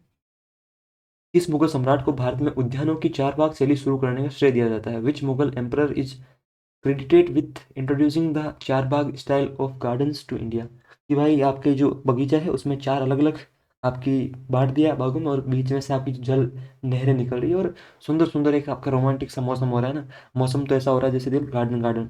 तो ये किसने किया था? ये बाबर ने किया था। आपका जो स्टार्ट है ये बाबर ने किया था, कौन सा? आपका जो चार बाग शैली है। बात करें बाबर की, तो बाबर का जन्म कहाँ हुआ? जन्म बाबर का हुआ फरगना में, ठीक है, फरगना अफगानिस्तान में हुआ, फरगना अफगानिस्तान में, ठीक है, यहाँ हुआ अफगानिस्तान में। बाबर ने, आपको पता है कि इंडिया में जो सक्सेसफुल, इसका जो पहला सक्सेसफुल युद्ध रहा वो कब था? 1526 में था आपका फर्स्ट बैटल ऑफ पानीपत, है ना, first battle of Panipat. Panipat का पहला युद्ध हुआ था आपका हरियाणा में, पानीपत, ठीक है, पानीपत इसके बीच हुआ था ये। तो 1526 में बाबर ने हराया था किसको? इब्राहिम लोदी को, इब्राहिम लोदी को हराया था, ठीक है, इब्राहिम लोदी को। और इब्राहिम लोदी जो है उसे मार दिया था, ठीक है, इब्राहिम लोदी हार गया था और मारा गया, ठीक है, हार गया प्लस मारा गया, ठीक है, मारा गया। वो ध्यान रखना, दिल्ली सल्तनत का आपका अंतिम रूलर कौन था? इब्राहिम लोदी था। और दिल्ली सल्तनत में मारा जाने वाला, युद्ध मैदान में मारा जाने वाला ये पहला शासक था, ध्यान रखना, पहला और अंतिम। क्यों? क्योंकि इसके बाद दिल्ली सल्तनत आपकी खत्म हो गई। तो ये आपका दिल्ली सल्तनत का अंतिम रूलर था, और लोधी वंश का भी अंतिम रूलर था। और दिल्ली सल्तनत में युद्ध मैदान में मारा जाने वाला, बैटलफील्ड में मारा जाने वाला ये एकमात्र शासक था, इब्राहिम लोदी, ठीक। पानीपत का युद्ध हुआ, इसमें बाबर जीत जाता है। फिर इसके बाद होता है आपका 1527 में बैटल ऑफ खानवा, ठीक है, बैटल ऑफ खानवा। इसमें क्या होता है आपका? खानवा का युद्ध, ठीक है, खानवा का युद्ध। इसमें आपका जो है ये राणा सांगा को हराता है बाबर, राणा सांगा की हार होती है इसमें। जो आपके मेवाड़ के रूलर थे इनकी हार होती है, ठीक है, हार। और ये कहाँ के थे? तो ये मेवाड़ के थे, मेवाड़ राजस्थान, वहाँ के ये रूलर थे राजस्थान के, ठीक। फिर आपका एक साल बाद बाबर का युद्ध होता है 1528 में, 1528 में एडी में। इससे होता है आपका चंदेरी का रूलर था मेदिनी राय, चंदेरी का शासक था मेदिनी राय, उसे भी हरा देता है बाबर, मेदिनी राय ना, मेदिनी राय, मेदिनी राय को भी हरा देगा, इसकी भी हार होती है मेदिनी राय की भी। और फिर आपका 1529 में बाबर अफगानों को हराता है घाघरा के युद्ध में, 1529 में एक साल बाद फिर बाबर जो है अफगानों को हराता है घाघरा के युद्ध में ना, घाघरा का युद्ध होता है, घाघरा युद्ध। इसमें आपका जो है बाबर अफगानों को हराता है, ठीक है, अफगानों को हराता है, अफगान की जो है आपकी हार होती है ना, अफगान हार होती है, ठीक है। ये आपका जो GH वगैरह आप कर लेना अफगान में, ठीक है। तो अफगानों की ये हार होती है यहाँ पे। और फिर 1530 में जो है बाबर की मृत्यु हो जाती है ना, 1530 में बाबर की डेथ हो जाती है, मृत्यु हो जाती है। तो बाबर जो है भारत में तुलुगमा पद्धति बाबर लेकर आया था, पानीपत के युद्ध में इसने यूज में ली थी। तुलुगमा जो आपकी स्टाइल है वॉरफेयर की, वो तुलुगमा पद्धति, ठीक। और आपकी जो तोप खाना है वो भी बाबर लेकर आया था इंडिया में, तोपें जो इंडिया में इंट्रोड्यूस करी थी वो भी बाबर ने करी थी, तोप खाना ये भी बाबर लेकर आया था, ठीक है। तो आपकी इंपॉर्टेंट चीजें बनती हैं। बाबर ने फारसी और मध्य एशियाई शैली से प्रेरित चार बाग उद्यान पद्धति शुरू की। Babar introduced the Char Bagh garden style inspired by Persian and Central Asian designs. तो आपकी जो फारसी और मध्य एशियाई से बाबर इंस्पायर था और उसने चार बाग उद्यान शैली आपकी स्टार्ट करी। शाहजहां ने ताजमहल में चार बाग को परिपूर्ण किया। शाहजहां परफेक्टेड चार बाग इन ताजमहल, ठीक है। तो आपकी इंपॉर्टेंट चीजें बनती है। कुछ दोस्त कहते हैं कि सर वन शॉट लेकर आओ, अलग से पढ़ाओ। भाई तुम अलग से, मैं वही तुम्हें घिसी पिटी चीज़ें पढ़ाऊंगा कि भाई वही आपकी दिल्ली सल्तनत हो गई, वही आपके राजा मर गए। अब इसमें आपको कितना अच्छा रिवीजन हो रहा है। एक तो ये क्वेश्चन वो है जो आपके एग्जाम में पूछे गए पहले, तो आपको एक कॉन्फिडेंस भी आएगा। एक आपको भी पता है कि भाई ये क्वेश्चन जरूर रिपीट होंगे, क्योंकि क्वेश्चन ही ऐसे हैं, इनके बाद जाएगा कहाँ। अगर आप 30 लेक्चर कंप्लीट करते हो तो आपको भी पता है कि क्या मिरेकल होने वाला है ना, मिरेकल मिरेकल, बहन डर गई, बहन डर गई। तो आप डरोगे नहीं वहां जाके, तो आपको ये कंप्लीट करना है, ठीक है। बाबर ने अपनी आत्मकथा लिखी, बायोग्राफी लिखी बाबर ने अपनी, ऑटोबायोग्राफी, ठीक है। ऑटोबायोग्राफी लिखी बाबर ने, ऑटोबायोग्राफी लिखी बाबर ने। क्या नाम? बाबरनामा, है ना, बाबरनामा इसमें लिखी बाबरनामा, ठीक है। और इसमें जो है आपका कृष्णदेव राय जो एक हिंदू रूलर था, उसे भारत का सबसे शक्तिशाली शासक बताया, पावरफुल। किस समिति की सिफारिश पर संविधान में मौलिक कर्तव्यों को जोड़ा गया था? The recommendation of which committee led to the addition of fundamental duties to the constitution. वैसे मैं पहले ही बता चुका हूँ, फिर बता देता हूँ आपको। सरदार स्वर्ण सिंह कमेटी, इसने ये आपकी सिफारिश से करी थी। कब बनी थी? 1976 में, 1976 में। बात करें वर्मा कमेटी की आपकी, तो ये आपकी 2012 में, 2012 में आपकी बनी। किससे रिलेटेड थी आपकी? तो ये वुमेन, आपकी जो महिला सुरक्षा है उससे, वुमेन सिक्योरिटी से, है ना, वुमेन सेफ्टी से आपकी रिलेटेड थी, वुमेन सेफ्टी से, वुमेन सेफ्टी से आपकी रिलेटेड थी, ठीक है। सेफ्टी से आपकी रिलेटेड थी, वुमेन सेफ्टी से। और इसमें आपकी जो महिला सुरक्षा के बारे में बात की गई वर्मा कमेटी ने 2012 में। नेहरू रिपोर्ट जो आपकी 1928 में, 1928 में आपकी पारित हुई। आपको पता है 1928 में लाई गई। किसने? आपके जो मोतीलाल नेहरू है, मोतीलाल नेहरू ने ये आपकी लेकर आए, मोतीलाल नेहरू। इसमें क्या है कि ये भारत की ओर से पहला संविधान का एक मसौदा आपका तैयार करने का प्रयास था कि भाई भारत का संविधान कैसा होगा, है ना, तो ये था आपका।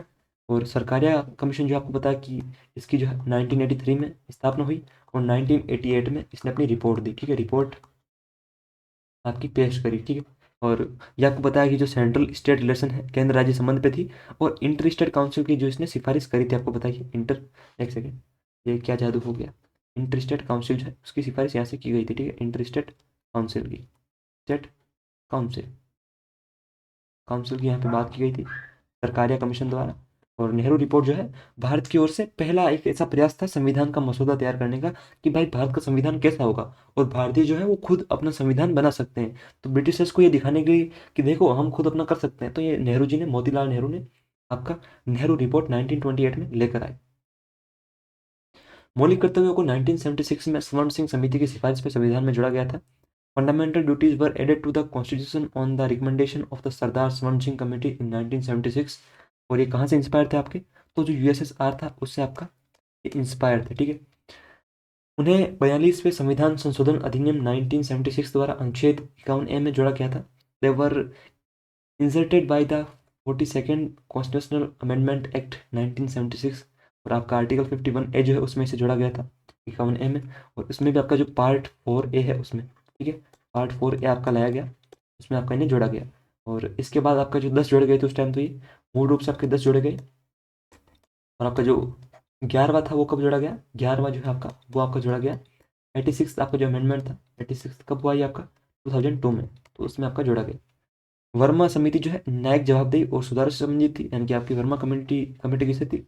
जुडिशियल अकाउंटेबिलिटी एंड रिफॉर्म्स, तो उससे आपकी वर्मा कमेटी थी। ये आप सुधार और न्यायिक जवाबदेही जो है, जुडिशियल अकाउंटेबिलिटी, उसके बारे में वर्मा कमेटी थी, ठीक है। सरकारी आयोग जो है वो केंद्र राज्य संबंधों से, यानी कि आपका सेंटर स्टेट रिलेशन जो है उसके बारे में। 104वां संविधान संशोधन अधिनियम का प्राथमिक फोकस क्या है? What is the primary focus of the 104th constitutional amendment act? तो सभी को पता है कि भाई एंग्लो इंडियन नामांकन को समाप्त करना, ending Anglo Indian nomination.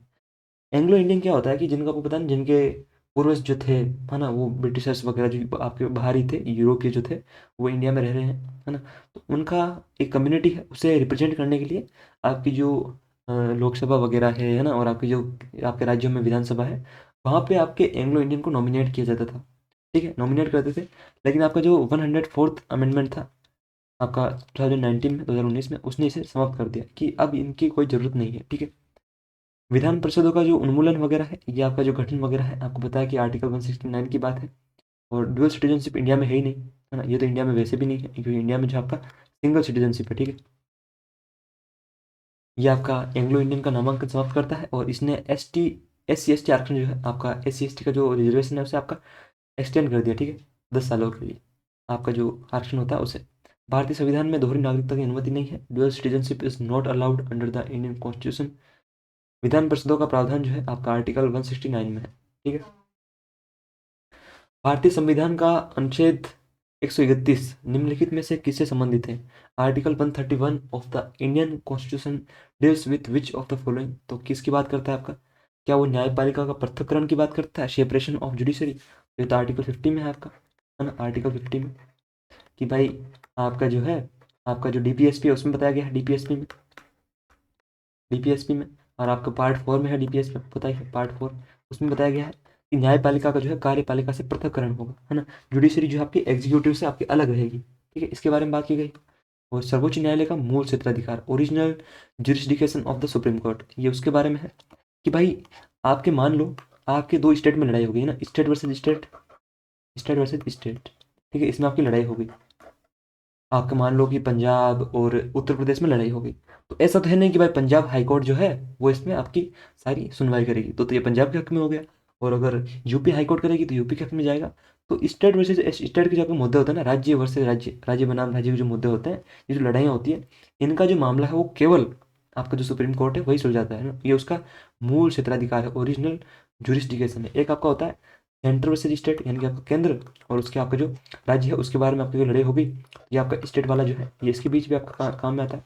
Central और स्टेट का जो आपका होता है, उसमें अगर मान लो कि भारत सरकार जो आपकी, यानी कि केंद्रीय सरकार जो आपके मोदी जी वगैरह हैं, उनकी मान लो केंद्र की सरकार से लड़ाई होगी, तो इसके मामले में भी आपकी जो सुप्रीम कोर्ट है वही डील करेगी, है ना। सेंट्रल स्टेट में जो होगा आपका, उसके बारे में आपकी कौन करेगी?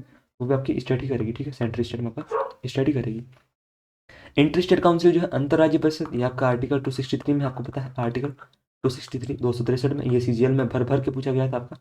अनुच्छेद 263 में आपकी इंटर स्टेट काउंसिल, ये राज्यों के बीच जो लड़ाइयाँ होती हैं उन्हें सुलझाने के लिए। IAS का जो सर्जन है, क्रिएशन ऑफ IAS, यानी कि इंडियन एडमिनिस्ट्रेटिव सर्विस, तो ये जो है यानी भारतीय प्रशासनिक सेवा वगैरह, ये सारी आती हैं अखिल भारतीय सेवा में, IPS IAS वगैरह। तो इनका जो सर्जन होता है ना आपका क्रिएशन, वो आपका आर्टिकल इसमें बताया गया 312 में, है ना, 312 में। और इसमें जो है राज्यसभा की मेजोरिटी, आपकी जो राज्यसभा की जो है इसमें इंपॉर्टेंस रहती है। अगर राज्यसभा इससे बहुमत से पास करता है, विशेष बहुमत से, तभी ये आपकी बनती है। ठीक है, तो इस मामले में राज्यसभा को एक विशेष अधिकार है, प्रिविलेज है ना। बाकी हम बात कर चुके हैं कि ये मूल आपका है, संघ विवादों में ना मूल क्षेत्राधिकार प्रदान करता है, और संघ राज्य या राज्य और राज्य के बीच विवादों का समाधान करता है। It covers disputes between union state और स्टेट स्टेट गवर्नमेंट्स। ठीक है, अंतर्राज्यीय परिषद का उल्लेख आपका आर्टिकल 263 में है, और IAS का जो सर्जन है वो आपका आर्टिकल 312 में बताया गया है। इसमें जो राज्यसभा है, राज्यसभा अगर वो टू थर्ड मेजोरिटी से पास करती है ना, तभी आपका ये बनता है। टू थर्ड मेजोरिटी से अगर वो पास करती है तभी आपका बनता है। बात करूँ मैं अगर आपको आर्टिकल 262 की, तो इसमें क्या आपको ये बताना है ना, अनुच्छेद 262 में, तो इसमें क्या है, जो जल विवाद होता है ना आपके राज्यों के, जल विवाद, अंतर्राज्यीय जल विवाद, इनके लिए जो न्यायाधिकरण बैठा है ना आपका, जो वाटर डिस्प्यूट्स होते हैं उसके लिए, है ना। जब आपके वाटर डिस्प्यूट्स होते हैं उसके बारे में ही है, वाटर डिस्प्यूट्स। ठीक है, जब होते हैं उनके बारे में है, जो आपके राज्यों के, है ना, राज्यों में जो जल विवाद होता है ना, दो अलग अलग राज्यों के बीच हो गए या सेंटर वगैरह आपके जो बीच में हो गए, वो तो आपका क्या बताता है, ट्रिब्यूनल के बारे में बताता है कि भाई आपका ट्रिब्यूनल बैठेगा, आपका जो न्यायाधिकरण है वो बैठेगा इसके तहत। ठीक है, अगला आपका सर्वोच्च न्यायालय की व्याख्या के अनुसार आपका जो आर्टिकल 21 है उसके दायरे में निम्नलिखित में से क्या शामिल है? Under the scope of article 21 as interpreted by the Supreme Court which of the following are included? कि भाई इसमें क्या क्या शामिल है? सोने का अधिकार, राइट टू स्लीप, ये बिल्कुल सही है। हर एक व्यक्ति को भारत में जो है सोने का अधिकार है। राइट टू शेल्टर, आश्रय का अधिकार है, बिल्कुल। व्यक्ति अब बाहर गोली चल रही है, आप कहीं नहीं नहीं हम भीतर नहीं देंगे, अरे ऐसा कैसे, आप कैसे नहीं रखोगे, तो राइट टू शेल्टर है। प्रतिष्ठा का अधिकार है, राइट टू रेपुटेशन, ये आपका बिल्कुल। गवर्नमेंट ने जो लाल कृष्ण आडवाणी वर्सेज बिहार वाला केस था उसमें कहा था कि राइट टू रेपुटेशन, तो ये सभी हैं इसके अंदर आते हैं ना, आपका जो आर्टिकल 21 है उसमें आते हैं। ये आपका किस में बताया गया था, तो जो आपका लाल कृष्ण आडवाणी वर्सेज, जो आपका बिहार सरकार था, लाल कृष्ण आडवाणी वर्सेज बिहार गवर्नमेंट, ठीक है। तो बिहार गवर्नमेंट जो है उसमें आपका ये बताया गया था, बिहार गवर्नमेंट में कब, आपकी 2003 की ये बात है हाँ 2003 में। इसमें गवर्नमेंट ने ये कहा था। सर्वोच्च न्यायालय ने अनुच्छेद 21 के अंतर्गत सोने, आश्रय और प्रतिष्ठा के अधिकार को शामिल किया है। The Supreme Court has expanded article 21 to include right to sleep, shelter and reputation, ठीक है। और ये आपके जो है किसमें आता है, आपका ये फंडामेंटल राइट में आता है, जो आपका किसमें स्वतंत्रता का अधिकार जो है ना, राइट टू फ्रीडम, उसमें आता है ना, 19 से 22 के बीच जो है इसमें आता है, ठीक है। Article 21 now covers the right to live with human dignity. अनुच्छेद 21 जो है मानवीय गरिमा के साथ जीवन के अधिकार को सुनिश्चित करता है, कि भाई हर एक आदमी जो है उसकी गरिमा है, उसकी डिग्निटी है। ये नहीं कि आप उसकी, आप उसे कुछ भी कह के चले जा रहे हो, ऐसा गलत है, ऐसा मत करो मेरी जान, ये बिल्कुल गलत बात है। आश्रय का अधिकार जो है, राइट टू शेल्टर, वो चामेली सिंह बनाम आपका जो स्टेट ऑफ यूपी है उसमें 1996 में आपका सुप्रीम कोर्ट ने दिया था, आपका जो जजमेंट की भी है, राइट टू शेल्टर है, ठीक है। और फिर आपका राइट टू रेपुटेशन, ये आपका जो जजमेंट है कब दिया था, state of Bihar versus Lal Krishna Advani 2003। संविधान की किस अनुसूची में दल बदल विरोधी कानून के तहत सदस्यों की अयोग्यता के प्रावधान है, which schedule of the constitution contains provisions of the disqualification of members under the anti defection law. तो ये आपकी जो 10वीं अनुसूची जोड़ी गई थी, कब जोड़ी गई थी, आपका जो 52nd वाला अमेंडमेंट हुआ था ना आपका, कब हुआ था ये, आपका 1985 में, तब आपकी जोड़ी गई थी 10वीं अनुसूची। और इसमें दल बदल विरोधी कानून था, कि भाई ये कोई भी नेता है ना, कभी इस पार्टी में चले जाते हैं, कभी जो आपकी रूलिंग गवर्नमेंट है उसकी पार्टी में चले जाते हैं, यानी पार्टी चेंज करते रहते हैं। तो इस पर रोक लगाने के लिए आपकी जो है 10th शेड्यूल जोड़ी गई थी, ठीक है। 11वीं अनुसूची जो आपकी 11th शेड्यूल है कब जोड़ी गई थी, आपका 73rd वाला आपका अमेंडमेंट था ना 1992 में, उसमें आपकी जोड़ी गई थी। किससे रिलेटेड है, आपकी पंचायतों से ना, पंचायत राज से, ठीक है। और इसमें कितने सब्जेक्ट हैं आपके, तो 29 इसमें आपके सब्जेक्ट हैं, विषय हैं, ठीक है, सब्जेक्ट हैं, ओके। और बात करें आपकी 8वीं अनुसूची के 8 शेड्यूल की, तो आपको पता है कि ये भाषाओं से संबंधित, भाषा से, भाषा से है ना, राजभाषा जो आपकी है, आपकी जो सारी भाषाएं हैं ना, उसके बारे में जो है आपकी 8th शेड्यूल में है, ठीक है। 8वीं अनुसूची आधिकारिक भाषाओं से संबंधित है, यानी कि 8 schedules deals with official languages, जो आपकी 22 है ना, जो आपकी आधिकारिक भाषाएं उनके बारे में। वहीं आपकी 9th शेड्यूल जो है protects laws from judicial review. 9वीं अनुसूची कानूनों को न्यायिक समीक्षा से संरक्षण देती है, कि भाई आप हर एक कानून का जो है जुडिशियल रिव्यू नहीं कर सकते, ठीक है। कुछ जो आपके कानून है, लॉ है, उनका आप जो है जुडिशियल रिव्यू नहीं कर सकते, वरना क्या कि आप कोई भी अगर आपने लॉ पारित किया और ये जो है आप जुडिशियल रिव्यू कर रहे हैं, ठीक है, तो उसके बारे में ये संरक्षण देती है। और 9th schedule protects laws from judicial review, ठीक है। और बाकी 10वीं अनुसूची के बारे में बात कर ही चुके हैं, कि भाई ये दल बदल विरोधी है। और आपकी जो 12th शेड्यूल है, 12वीं अनुसूची जो है, वो किससे रिलेटेड है, 12वीं अनुसूची, ये किससे है आपकी, ये आपकी नगर पालिका वगैरह जो है ना, आपकी नगर, आपकी जो सारे हैं उनसे, जो आपकी अर्बन बॉडीज है ना, अर्बन लोकल बॉडीज, उससे, ठीक है। आपकी जो अर्बन लोकल बॉडीज है उनसे, ठीक है, लोकल बॉडीज से कब आई थी आपकी, तो आपका जो 74 वाला अमेंडमेंट था ना, आपका 74th वाला, कब हुआ था आपका ये 1992 में। और ये इसमें कितने सब्जेक्ट हैं, तो इसमें आपके 18 सब्जेक्ट हैं ना, 18 विषय हैं इसमें, 18 विषय हैं आपके, ठीक है। अगला है आपका article 73 of the Indian constitution is primarily concern with. तो इसमें क्या बात की गई है आर्टिकल 73 में, क्या राष्ट्रपति की पावर बताई गई है, नहीं है भैया, ये तो आपको बताया कि 52 से 62 के बीच राष्ट्रपति के बारे में है, तो 73 तो होने से रहा। संसद की संरचना, कंपोजिशन ऑफ पार्लियामेंट, ये तो आपको पता है कि आर्टिकल 79, 80, 81 वहां से शुरुआत होती है, तो यहाँ कैसे आएगा। संघ की कार्यकारी शक्ति की सीमा, limitation of executive power of the union, तो ये आपका बिल्कुल सही है, क्योंकि इसमें क्या होता है कि भाई आपके जो संघ की जो कार्यकारी शक्ति होती है ना, उसकी एक सीमा है। जो आपका यूनियन है, आपका जो प्रधानमंत्री वगैरह उसकी कैबिनेट है, उसकी एक सीमा है, ये नहीं कि वो हर एक चीज़ में उंगली दे रहे हैं ना, ऐसा नहीं होता है। प्रधानमंत्री की नियुक्ति जो है आपको पता है कि अपॉइंटमेंट ऑफ प्राइम मिनिस्टर, वो आर्टिकल 75 में है, ठीक है, आर्टिकल 75 में। तो ये आपका ऑप्शन सी इसमें करेक्ट होगा। Article 73 defines the expanse and limitation of the executive power of the union. अनुच्छेद 73 संघ की कार्यकारी शक्ति की सीमा और विस्तार को परिभाषित करता है। कि भैया इसका कितना विस्तार होगा, उसके बाद ये उसके बाहर नहीं जा सकती है। नहीं कि आप कहीं भी जाके कुछ भी कर रहे हो, नहीं। संघ की कार्यकारी शक्ति उन विषयों तक विस्तृत है जिन पर संसद कानून बना सकती है। Union executive power extends to matters on which parliament can legislate. तो वो विषय जिन पे आपकी संसद कानून बनाती है ना, वहां तक आपकी जो है कार्यकारी कर सकते हैं। मतलब क्या है कि आपकी जो पार्लियामेंट जो कानून बनाएगी, जाहिर सी बात है कि भाई आपकी जो यूनियन एग्जीक्यूटिव है वही आपकी इसे लागू करेगी, ठीक है। तो जो जो कानून आपकी संसद बनाएगी, पार्लियामेंट बनाएगी, वो आपकी यूनियन एग्जीक्यूटिव जो है वो लागू करेगी। और अगर आपकी कोई स्टेट लेजिस्लेचर जो है आपकी राज्य विधानसभा का कानून बनाएगी, तो जाहिर सी बात है कि स्टेट एग्जीक्यूटिव जो है, यानी कि मुख्यमंत्री वगैरह, वो करेंगे। सिंपल सी बात है। राष्ट्रपति की शक्तियां जो है अनुच्छेद 52 से आपका जो 62 है उसके बारे में आपके उसमें बताई गई है सारी। और प्राइम मिनिस्टर तो आर्टिकल 75 में उसकी नियुक्ति। तो नेक्स्ट है आपका संविधान में सूचीबद्ध मौलिक अधिकारों का सही कालानुक्रमिक क्रम क्या है। What is the correct chronological sequence of fundamental right as listed in the constitution, ठीक है। तो बात करें मौलिक अधिकारों की, तो वो कितने हैं और आपका ये जो है कहाँ से लिए गए हैं, तो यूएसए से हमने लिए हैं, यूएसए से, ठीक है। और कितने हैं ये, पहले आपके मूल रूप से 7 हुआ करते थे, अब कितने हैं, अब ये 6 हैं। एक आपका हटा दिया था, आपको पता है, जो आपका राइट टू प्रॉपर्टी था वो हमने हटा दिया था।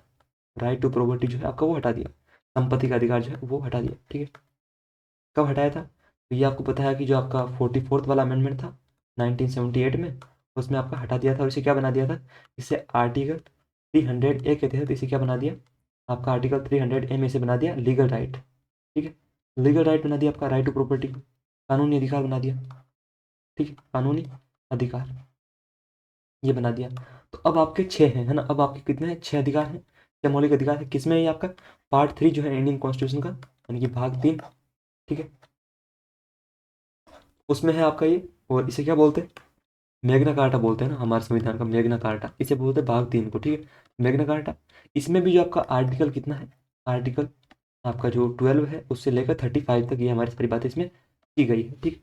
अब इसमें बोलता है भाई ये किस क्रम में है, तो सबसे पहले आपको पता है कि इक्वलिटी वाला है, राइट टू इक्वलिटी, जो आपका आर्टिकल किससे है, आपका आर्टिकल 14 से लेकर आपका जो 18 तक है ना, आर्टिकल अनुच्छेद में। तो सबसे पहले शुरुआत तो इक्वलिटी से होती है भाई। तो आपका फ्रीडम वाला और रेमेडीज वाला तो वैसे भी गया, अब ये 2 बचे हैं।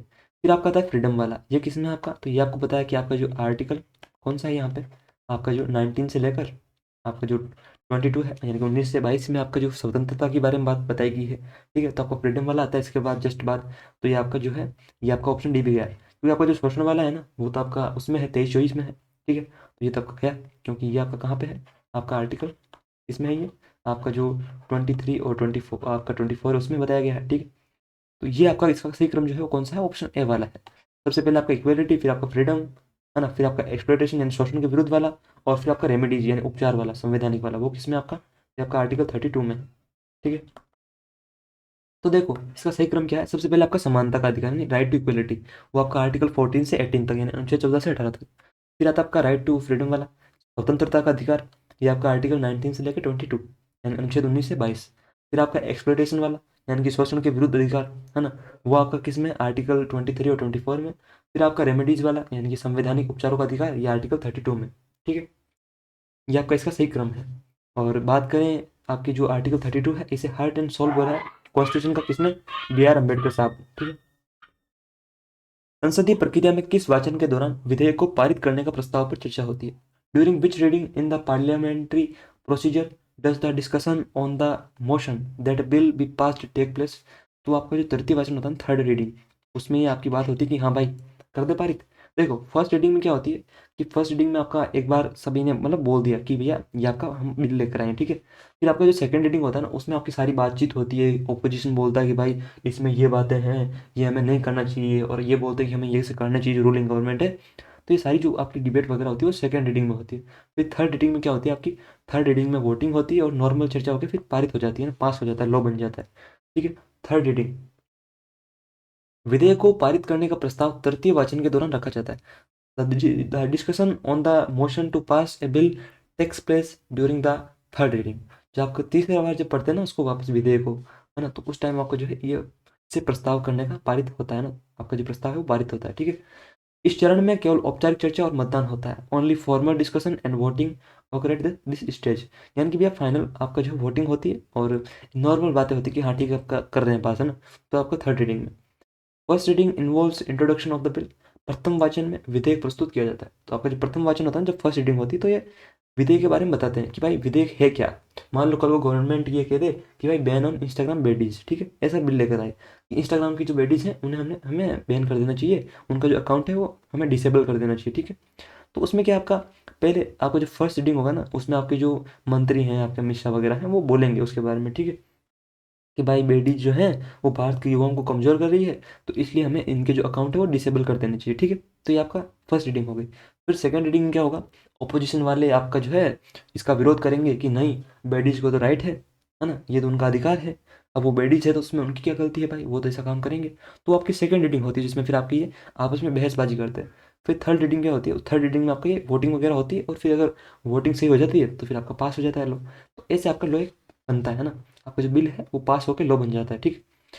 Second readings involves detailed discussion and committee reference. द्वितीय वाचन में आपकी विस्तृत चर्चा और समिति को भेजा जाता है, ठीक है। लोहित नदी किस प्रमुख हिमालयी नदी तंत्र की एक महत्वपूर्ण सहायक नदी है। The Lohit river is a significant tributary of which major Himalayan river system. तो लोहित जो है ब्रह्मपुत्र की है ना, ब्रह्मपुत्र की है। गंगा आपको पता है कहाँ से निकलती है, गंगोत्री से, उत्तराखंड में, गंगोत्री से उत्तराखंड में, है ना, उत्तराखंड में। और पहले आपको पता है किससे बनती है उत्तराखंड में, आपकी जो अलकनंदा और भागीरथी से बनती है गंगा, है ना, भागीरथी और अलकनंदा से, भागीरथी और अलकनंदा से मिलकर बनती है, ठीक, इससे मिलकर आपकी गंगा बनती है। और ब्रह्मपुत्र आपको पता है इसकी ये प्रमुख सहायक नदी है लोहित। सिंधु इंडस आपको पता है कि इसकी तो कौन कौन है, जैसे आपकी सतलुज हो गई, है ना, चनाब हो गई, रावी हो गई, व्यास हो गई, तो इसकी तो काफ़ी है, इसकी तो डिटेलिंग काफ़ी सारी है। यमुना जो है ये यमुनोत्री से निकलती है, ठीक है, यमुनोत्री से। आगे चलते हैं। लोहित नदी ब्रह्मपुत्र नदी तंत्र की एक महत्वपूर्ण पूर्वी सहायक नदी है। The Lohit river is an important eastern tributary of the Brahmaputra river system. ये ब्रह्मपुत्र जो है आपकी तिब्बत से निकलती है और फिर आपकी असम के थ्रू ये बांग्लादेश में चली जाती है, ठीक है। ये पूर्वी तिब्बत से निकलकर अरुणाचल प्रदेश से भारत में प्रवेश करती है। It originates in eastern Tibet and enters India through Arunachal Pradesh. Ganga की सहायक नदियों में यमुना, घाघरा, गंडक और कोसी शामिल है, ठीक है। और सिंधु की जो आपकी ट्रिब्यूटरीज है उसमें कौन कौन है, झेलम है, चिनाब है, रावी है, ब्यास और सतलुज है, पंचनद जो है वो इसकी है, ठीक है। बात करें दुनिया के सबसे बड़े जो आपका द्वीप है, नदी द्वीप है, वो कहाँ पे है और किस नदी पे है। ब्रह्मपुत्र रिवर पे आपका दो चीज़ें ध्यान रखना ना, असम में आपका दो चीज़ें होती है ब्रह्मपुत्र नदी पे। एक तो क्या है आपका कि ब्रह्मपुत्र में असम में आपका जो है सबसे बड़ा जो आपका नदी द्वीप है ना, सबसे बड़ा आपका दुनिया का, ठीक है, दुनिया का सबसे बड़ा आपका जो है नदी द्वीप है, ठीक है, नदी द्वीप है, यानी कि आपका रिवर आइलैंड है, ठीक है ना, रिवर आइलैंड है, ठीक है ना। कहाँ पे, और उसका नाम क्या है, उसका नाम है माजुली, असम में है माजुली, माजुली द्वीप, ठीक है, माजुली नाम है उसका, माजुली, मंजुली का है ना, आमितोमा के, है ना, वो है ना आमितोमा के वगैरह जो भी आपके, मंजुलिका जो है, मंजुलिका का खौफ है भाई, तो माजुली जो है सबसे बड़ी है। आमी जे तोमार, शुद्ध जे तोमार। तो रात को मंजुलिका आ जाएगी, वरना लाइक कर देना सेशन को ना, नहीं तो मंजुलिका आ जाएगी, ठीक है। और असम में सबसे छोटा भी आपका जो है रिवर आइलैंड है ना, सबसे छोटा नदी द्वीप जो है, छोटा जो है सबसे दुनिया का सबसे छोटा नदी द्वीप आपका जो है, नदी द्वीप जो है रिवर आइलैंड, कहाँ पे है वो भी असम में ही है। क्या नाम है उसका, उसका है उमानंद, उमानंद जो है उसका नाम है, ठीक है, उमानंद द्वीप, उमानंद द्वीप उसका नाम है, ठीक है। ये चीज़ आपको ध्यान में रखनी है। वायुमंडल की मध्यमंडल परत की एक प्रमुख विशेषता निम्नलिखित में से कौन सी है। Which of the following is a key feature of the mesosphere layer of the atmosphere. आपकी जो मध्यमंडल है उसकी आपकी इंपॉर्टेंट क्या है, आपकी विशेषता क्या है ना, की फीचर क्या है। तो देखो आपने अभी तक आप 4 लेक्चर कर चुके हैं ना, चौथा आपका चल रहा है। आपने एक चीज़ नोटिस की होगी क्या, कि जब हम चाय में बिस्किट ज़्यादा देर तक डुबो के रखते हैं तो फिर वो उसमें पिघल जाता है, वो नहीं। आपने ये नोटिस किया होगा कि ये जो आपकी परतें हैं ना वायुमंडल वाली, इनसे हर एक आपका जो है हर एक शिफ्ट में लगभग लगभग आपके क्वेश्चन बन रहे हैं, है ना। कभी आपका शोभ मंडल से बन रहा है, कभी आपका संताप मंडल से, कभी मध्य मंडल से। तो आपकी परतें इंपॉर्टेंट है, आपको ये करके जानी है, ठीक है। वैसे मैं करवा ही रहा हूँ आपको, लेकिन आपको गौर से इन्हें देखना है। तो ऑप्शन ए बोलता है कि वेदर फिनोमेना ओकर हेयर, तो आपकी मौसम की घटना यहाँ होती है। तो ये क्या बक रहे हो, क्योंकि ये तो आपका शोभ मंडल में होता है, शोभ मंडल में मौसमी घटनाएं जो है सारी आपकी शोभ मंडल में होती है, ठीक है। ओजोन परत यहाँ होती है, कंटेंस द ओजोन लेयर, ये भी गलत है मियाँ। क्यों, क्योंकि ये आपका कहाँ होता है, समताप मंडल में होता है, समताप मंडल में, और वायुयान भी वहीं उठते हैं समताप मंडल में, ठीक है। यहाँ आपके वायुयान भी उठते हैं क्योंकि मौसमी घटनाएं नहीं होती है, मौसम साफ रहता है, समताप यानी कि तापमान जो समान रहता है, इसलिए समान मतलब कि भैया अच्छा रहता है। उल्का पिंड इसी परत में जलता है, metals burn up in this layer. तो ये आपका बिल्कुल करेक्ट है। आपके उल्का पिंड जो है मध्यमंडल में जल जाते हैं, क्योंकि यहाँ पे जो आपकी वायुमंडलीय घर्षण है वो काफ़ी ज़्यादा होता है, और घर्षण से आपकी आग लग जाती है ना, उल्का पिंड जो है वो जल जाते हैं। अमिताभ बच्चन बोलते हैं ना कि आग है ना, तो आग यहाँ पे आपकी मध्यमंडल में, ठीक है। रेडियो तरंगों को परावर्तित करता है, रिफ्लेक्ट्स रेडियो वेव्स। तो ये भी आपका गलत है, क्योंकि आपका आयन मंडल में होता है, ठीक है, आयन मंडल में, ठीक है। ये आपका ऑप्शन 3 इसका करेक्ट होगा। मध्यमंडल वे परत है जहाँ वायुमंडलीय घर्षण के कारण उल्कापिंड जल जाते हैं। The mesosphere is the layer where meteors burn up due to friction with air molecules. तो आपका जो वायुमंडल में जो घर्षण होता है ना तत्वों के साथ, इसलिए आपका उल्कापिंड वहाँ जल जाते हैं। ये पृथ्वी की सतह से लगभग 50 से 80 किलोमीटर की ऊंचाई पर स्थित है आपकी मध्यमंडल जो है वो, रफली between 50 kilometre and 80 kilometre above the earth surface. मौसम की घटनाएं जो है सौरमंडल में होती हैं, इनकी जो आपकी वेदर फिनोमिना है वो कहाँ पे होती है, आपकी ट्रोपोस्फेयर में, ठीक है, वहाँ पे होती है। ओजोन परत जो आपकी ओजोन लेयर है वो आपकी कहाँ पे लोकेटेड है, तो वो आपकी स्ट्रेटोस्फेयर में है। और ये आपकी क्या करती है, जो पराबैंगनी किरणें हैं आपकी उन्हें रोकती है। सूर्य की जो पराबैंगनी किरणें हैं उन्हें रोकती हैं, बचाव करती है हमारा उनसे, पराबैंगनी किरणों को रोकती है ना, अवशोषित करती है, रोकती है यहाँ नीचे आने से धरती पे, जो सूर्य की है उनको, ठीक है। और radio waves are reflected by the ionosphere, आयन मंडल। भीतरकनिका मैंग्रोव वन भारत के किस राज्य में स्थित है, in which Indian state is the Bhitarkanika mangrove forest located. क्या वो पश्चिम बंगाल में, वेस्ट बंगाल में? नहीं जी, वेस्ट बंगाल में तो आपका क्या है, आपका सुंदरबन वाला है, सुंदरबन मैंग्रोव है, सुंदरबन, ठीक है। ये है आपका सुंदरबन वाला, सुंदरबन, सुंदरबन। तो ये है आपका, आंध्र प्रदेश में भी नहीं है भाई। भीतरकनिका जो है ओडिशा में है, ठीक है। ओ दिशा भीतर आओ, है ना, ओ दिशा भीतर आओ। क्यों भीतर आना जरूरी है, कुछ काम करने के लिए आपकी, कोई भी अगर आपको काम करना है तो आप घर के भीतर ही करते हो ना भाई, बाहर तो करते नहीं हो। तो भीतर, ओ दिशा भीतर आओ। टाइगर श्रॉफ बोलता है आपका दिशा पटाने को कि ओ दिशा भीतर आओ, है ना, कानों में बोलता है धीरे से, भीतर, भीतर आओ इनसाइड, ठीक है। तो आपका ओडिशा, भीतरकनिका मैंग्रोव वन ओडिशा में ब्राह्मणी और बैतरणी डेल्टा क्षेत्र में स्थित है। The Bhitarkanika mangrove forest is located in Odisha along the Brahmani Baitarani delta. तो वहाँ पे आपका जो है मैंग्रोव आपके वन जो है वो आपके क्या होते हैं, जो आपकी नदी या समुद्र होते हैं ना उनके पास जो तटीय क्षेत्र होते हैं, जो आपके कोस्टल एरिया होते हैं, वहाँ पे आपके जो वन होते हैं ना उन्हें मैंग्रोव बोलते हैं। वो आपकी प्रजाति होती है अलग प्रकार की, स्पीसीज है ना, अलग प्रकार की आपकी होती है। ये सुंदरबन के बाद भारत का दूसरा सबसे बड़ा मैंग्रोव पारिस्थितिकी तंत्र है। It is the second largest mangrove ecosystem in India after the Sundarban. ध्यान रखना, सुंदरबन जो है सबसे बड़ा है मैंग्रोव पारिस्थितिकी। और भारत में दुनिया का जो सबसे बड़ा डेल्टा है आपका नदी डेल्टा, वो कौन सा है, दुनिया का सबसे बड़ा डेल्टा जो है, दुनिया का सबसे बड़ा जो आपका डेल्टा है वो कौन सा है, नदी डेल्टा, सबसे बड़ा जो डेल्टा है। डेल्टा क्या होता है, जब आपकी नदी समुद्र में मिलने वाली होती है ना तो वो अलग अलग धाराओं में बढ़ जाती है। तो दुनिया का जो सबसे बड़ा आपका जो डेल्टा है वो आपका कौन सा है, सुंदरबन वाला, है ना, सुंदरबन, पश्चिम बंगाल में, ठीक है, वो है आपका सुंदरबन मैंग्रोव पश्चिम बंगाल में। गोदावरी मैंग्रोव जो आंध्र प्रदेश में पाए जाते हैं, Godavari mangrove are found in Andhra Pradesh, ठीक है। बात करें मैंग्रोव वन की, तो एक आपकी सीजीएल में आपकी स्कीम पूछी गई थी कि भाई मैंग्रोव वन से आपकी कौन सी स्कीम रिलेटेड है, तो आपकी थी मिस्टी, है ना, मिस्टी, मिस्टी स्कीम थी भाई, ठीक है, मिस्टी ध्यान रखना। सौरमंडल में तापमान आमतौर पर किस दर से घटता है, at what rate does the temperature typically decrease in the troposphere. तो आपका, मैंने आपको बताया था कि सौरमंडल में जब आपका तापमान घटता है और जो आपकी समताप मंडल है उसमें तापमान बढ़ता है ना, समताप में आपका तापमान बढ़ता है, ठीक है। तो किस पे होता है आपका 1 degree centigrade for every 100 metre, every 100 metre, कि भाई आप जितना 100 मीटर पे जाओगे आपका 1 डिग्री सेंटीग्रेड घटता जाएगा। या आपका 1 degree centigrade for every 165 metre, या आपका 5 degree centigrade for every 1 kilometre, ये आपका कांस्टेंट टेम्परेचर। तो ये तो आपका रॉन्ग है, क्योंकि तापमान तो घटता है, ये तो आपको पता ही है। आपका ऑप्शन बी जो है वो आपका करेक्ट होगा। इस सौरमंडल में जो है तापमान सामान्य ताप स्तर से प्रति 165 मीटर पर 1 डिग्री सेंटीग्रेड घटता है। यानी कि आप 165 आपका मीटर ऊपर गए, 1 डिग्री सेंटीग्रेड तापमान गिर गया, है ना, डिक्रीज हो गया। उसके बाद आप वापस से 165 मीटर ऊपर गए, आपका 1 डिग्री सेंटीग्रेड और कम हो गया, ठीक है। Temperature decreases at the normal lapse rate of 1 degree centigrade for every 165 metres in the troposphere. ये कमी ऊंचाई बढ़ने पर वायुदाब और घनत्व घटने के कारण होती है। This decrease occurs because air pressure and density reduce with altitude, ठीक है। तो उसके कारण आपका यह होता है। पर्यावरणीय ताप खासकर मौसम की परिस्थितियों के अनुसार बदल सकती है। एनवायरमेंटल लेस रेट में vary due to weather condition, जैसे आपकी मौसम की परिस्थिति होगी ये आपकी जो दर है वो बदल सकती है, ठीक है। कर्नाटक में प्रसिद्ध जोग जलप्रपात किस नदी द्वारा बनाया गया है, which river creates the famous जोग फॉल्स इन कर्नाटका। तो कौन सी बनाती है? आप कहते हैं ना कि जैसे हम बोलते हैं जे, है ना, जे बोलते हैं हम, तो वैसे भी आपके जो नेपाली वाले हैं, नेपाल भाई, वो बोलते हैं जॉय, है ना, जॉय।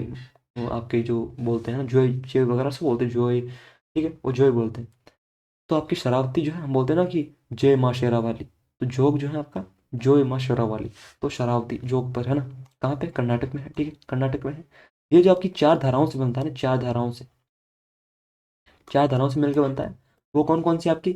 एक तो आपका राजा, ठीक है, राजा। अब राजा का जब रॉकेट, है ना, राजा का जब आपका रॉकेट जो लॉन्च होता है ना, तो रानी आवाज करती है ना, रोर, ठीक है, रोर, ठीक है। क्योंकि भाई राजा का जब रॉकेट लॉन्च होता है तो रानी चीखती है कि भाई सक्सेसफुल हो गया, सक्सेसफुल हो गया ना, राजा ने अपना रॉकेट सक्सेसफुली लॉन्च कर दिया। तो ये आपकी चार धाराएं हैं। राजा जब रॉकेट लॉन्च करता है तो रानी जो है रोल, है ना, अपनी आवाज़ निकालती है कि वाह राजा जी वाह, कतई सिस्टम हैंग कर दिया आपने तो, ठीक है। तो आपका राजा, रॉकेट, रानी और रोलर, ये चार धाराएं हैं, ध्यान रखना ना, इनसे मिलकर बनती है। और कृष्णा, कावेरी, गोदावरी ये नहीं है जोग प्रपात के लिए। और जोग प्रपात जो है इंडिया का हाईएस्ट जो है आपका, यानी कि आपका जो सबसे ऊंचा जो है आपका यही है, सबसे ऊंचा है भारत का सबसे ऊंचा, ठीक है, सबसे ऊंचा आपका ये जलप्रपात है। कितनी है इसकी ऊंचाई? करीब आपकी 255 मीटर के है, ठीक है, इतनी है। तो ठीक है, ये चार धाराओं से मिलकर बनता है राजा, रॉकेट, रानी। यानी कि राजा का रॉकेट लॉन्च हुआ तो रानी खुशी से झूम उठती है, आवाज़ निकालती है, रोल करती है, ठीक है। कर्नाटक का प्रसिद्ध जोग जलप्रपात शरावती नदी द्वारा निर्मित है और लगभग 253 मीटर, उसे आप 53, 55 इतना ही है। अब 1-2 मीटर में क्या ही होता है, फिर भी आप 53 कर लेना, ठीक है। ये भारत के सबसे ऊंचे प्लंज जलप्रपातों में से एक है, प्लंग वाटरफॉल्स इन इंडिया। लगभग आपका जो है 253 मीटर का है ये। और कावेरी नदी जो है वो कौन सा बनाती है? कावेरी फॉर्म्स शिव समुद्रम फॉल्स, तो शिव समुद्रम जलप्रपात बनाती है कावेरी। कृष्णा नदी जो है श्रीशैलम जलप्रपात बनाती है, कृष्णा फॉर्म्स श्रीशैलम वाटरफॉल्स, ठीक है, ये आपकी बनाती है कृष्णा। नेक्स्ट क्वेश्चन है आपका, कौन सा आर्थिक वक्र दो वस्तुओं के उन संयोजनों को दर्शाता है जो उपभोक्ता को समान संतुष्टि प्रदान करते हैं? Which economic curve represent combination of two goods providing equal satisfaction to a customer? ठीक है, तो भाई दो ऐसी चीजें हैं जो आपको एकदम समान जो है, आपको जो खुशी दे रही है, सेटिस्फेक्शन दे रही है, संतुष्टि दे रही है। तो क्या वो बजट बात है? बजट कंस्ट्रेंट, ये क्या बात कर रहे हो? संतुष्टि का बजट से क्या संबंध भाई? सम मात्रा वक्र, हाई सेकेंड कर्व, तो ये भी क्या बात है, ये भी गलत है। सीमांत लागत वक्र भी नहीं है, मार्जिनल कॉस्ट कर्व भी नहीं, वो आपका इनडिफरेंस कर्व, ऑप्शन सी उदासीनता वक्र। कि भाई दो चीज़ों में कोई भी डिफरेंस नहीं है, क्योंकि मुझे जो है दोनों ही इक्वल सेटिस्फेक्शन दे रहे हैं, ठीक है। तो वो आपका उदासीनता वक्र क्यों? मान लो आप कोई, एक आप देसी प्रोडक्ट ले रहे हो, एक आप कोई विदेशी प्रोडक्ट जो है यूज में ले रहे हो। अगर आपको कोई विदेशी प्रोडक्ट है ना, ज़्यादा आपको खुशी दे रहा है ना, खुशी दे रहा है, हैप्पीनेस दे रहा है, आपको सेटिस्फेक्शन दे रहा है, तो वो आपका फेवरेट हो जाएगा, ठीक है। लेकिन अगर मान लो आप देसी और विदेशी दोनों ही आपको बिल्कुल एक एच डी, मतलब एकदम आपको जो इक्वल सेटिस्फेक्शन देते हैं, दोनों मतलब समान संतुष्टि देते हैं, तो आप उदासीन हो जाओगे, है ना, इंडिफरेंस, कि भाई कोई अंतर नहीं है देसी और विदेशी में, दोनों एक समान ही है, तो है आपका उदासीनता वक्र, फिर आपका कोई फेवरेट नहीं रहेगा। ऑप्शन सी, ये आपकी उन दोनों वस्तुओं का एक कॉम्बिनेशन दिखाता है जो आपका इक्वल सेटिस्फेक्शन देते हैं। वक्र की ढाल जो है सीमांत प्रतिस्थापन दर को दर्शाती है, यानी कि आपको जो होता है उदासीनता वाला, इसमें जो है slope of the curve reflects the marginal rate of substitution, कि भाई आप दोनों चीज़ों में सब्स्टिट्यूट कर सकते हो ना उसको, उसकी जो रेट है वो दिखाता है। सम मात्रा वक्र उत्पादन सिद्धांत में प्रयुक्त होता है, उपभोक्ता सिद्धांत में नहीं। Isoquant curve is used in production theory not consumer theory, ठीक है। भारतीय नियोजन में योजना, अवकाश, प्लान हॉलिडे शब्द का क्या अर्थ है? यानी कि इंडियन प्लानिंग जो है उसमें जो टर्म है प्लान हॉलिडे, उसको उसका क्या मतलब, क्या अर्थ है, क्या मीनिंग है? क्या वो वार्षिक बजट का निलंबन है, सस्पेंशन ऑफ एनुअल बजट्स? पूंजीवाद की ओर संक्रमण भी नहीं है भाई, इमरजेंसी भी नहीं, सबको पता है भाई ये तो, कि डिसकंटिन्यूटी इन 5 ईयर प्लान्स। पंचवर्षीय योजना में जो है निरंतरता का जो अभाव था उसे बताता है ये कब था आपको प्लान हॉलिडे? जब आपका 1966 से लेकर 69, 3 सालों तक, है ना, 1966 से 69 तक, 3 सालों तक ये आपका रहा अवकाश। इन सालों में जो है पंचवर्षीय योजनाओं में आय अंतराल को ये दर्शाता है। Plan holiday refers to the break in 5 year plans from 1966 to 69। युद्ध, सूखा और वार्षिक अस्थिरता के कारण हुआ। It occurred due to wars, droughts and economic instability. पैसा हमारे पास नहीं था, कभी हम ज़्यादा, हमारे पास कम ज़्यादा हो रहा था, सूखा पड़ रखा था, है ना, युद्ध वगैरह हुए थे, आपको पता है कि चाइना से युद्ध हुआ, पाकिस्तान से युद्ध हुआ। तो इस कारण जो है, इस कारण पंचवर्षीय योजना नहीं आई, बल्कि आपकी जो एनुअल प्लान है वो लाए गए इस टाइम पे, जो 3 साल थे, तो इसे प्लान हॉलीडे बोलते हैं। एक आपका इंपॉर्टेंट आता है इसके बाद, आपका जो पांचवा, फिफ्थ 5 ईयर प्लान जो है आपका, वो, है ना, फिफ्थ 5 ईयर प्लान जो है आपका पांचवा, ठीक है, FIP जो है आपका ये आपका कब से कब तक था, तो ये 1974 से 78, 4 साल रहा आपका। क्यों? क्योंकि फिर आपकी जनता पार्टी की सरकार आ गई। इसमें जो आपका था रिमूवल पॉवर्टी है ना स्लोगन, गरीबी हटाओ, वो आपका नारा इसमें था, ठीक है। गरीबी हटाओ का जो नारा था वो इसमें था। ओके, गरीबी हटाओ ये इसमें था, गरीबी हटाओ। ओके, नेक्स्ट आपका सरकारी संपत्तियों की बिक्री, जैसे पीएसयू शेयरों की बिक्री से प्राप्त राशि को किस रूप में वर्गीकृत किया जाता है? Proceeds from the sale of government assets like PSU shares are categorised as, तो उन्हें बोलते हैं कैपिटल रिसिप्ट्स, यानी पूंजीगत प्राप्तियां। यानी कि हम अगर कोई एक बड़ी, मान लो कोई एक इकाई है सरकारी, कोई एक प्लेटफॉर्म है ना, हम उसे बेच रहे हैं, तो उससे जो आपका पैसा मिला उसे बोलते हैं पूंजीगत प्राप्तियां, है ना। वो कोई जो है हम बेच कर ले रहे हैं, है ना, जो कोई शेयरों को बेच के लेते हैं उसे बोलते हैं पूंजीगत जो प्राप्ति हैं वो।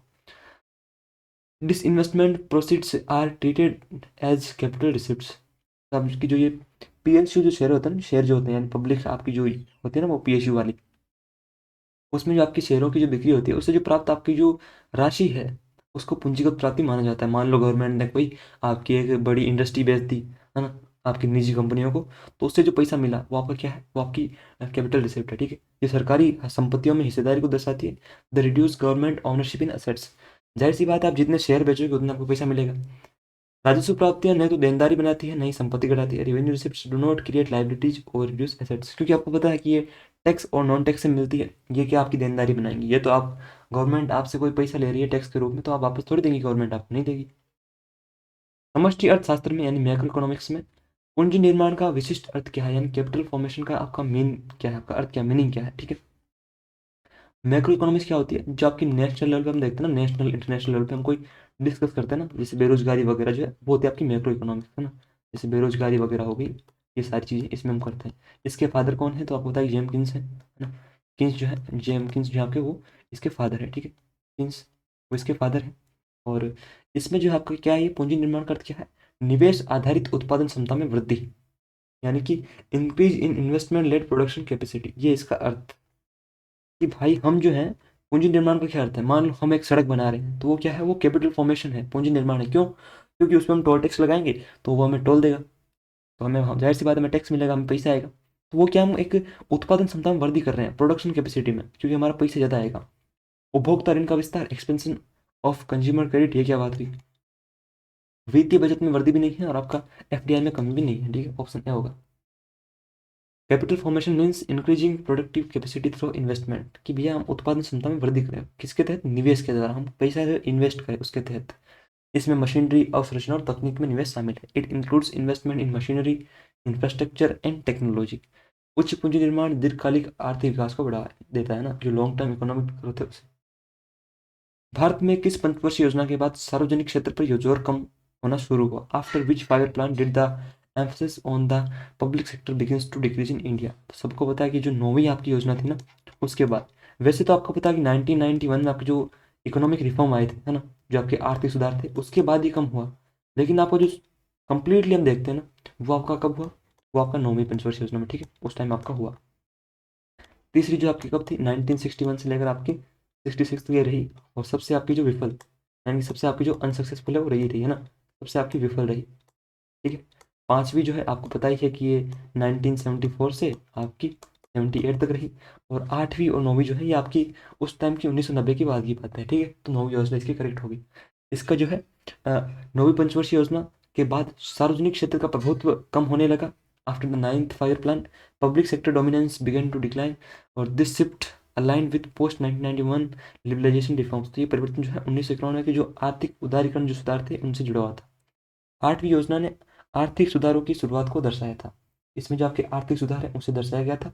लेकिन फिर आपकी जो कंप्लीटली है वो कब हुए आपकी, तो वो आपकी जो है 9वीं पंचवर्षीय योजना, जो कब से कब तक थी आपकी 9वीं पंचवर्षीय योजना, वो आपकी 1997 से आपकी 2002 तक, उसमें आपको बताया गया था।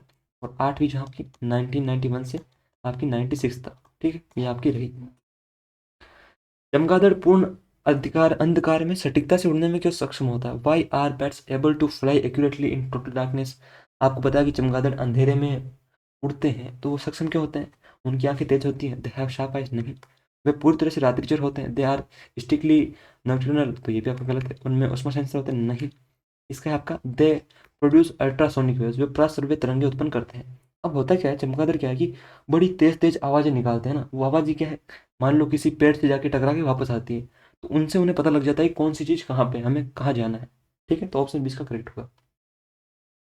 Bats use echolocation by emitting ultrasonic sounds waves and detecting echoes। तो वो उससे जो प्रतिध्वनि उत्पन्न होती है ना, जो वापस उससे मार्ग पहचानते हैं। इससे वे पूर्ण अंधकार में भी बाधाओं और शिकार का पता लगा लेते हैं।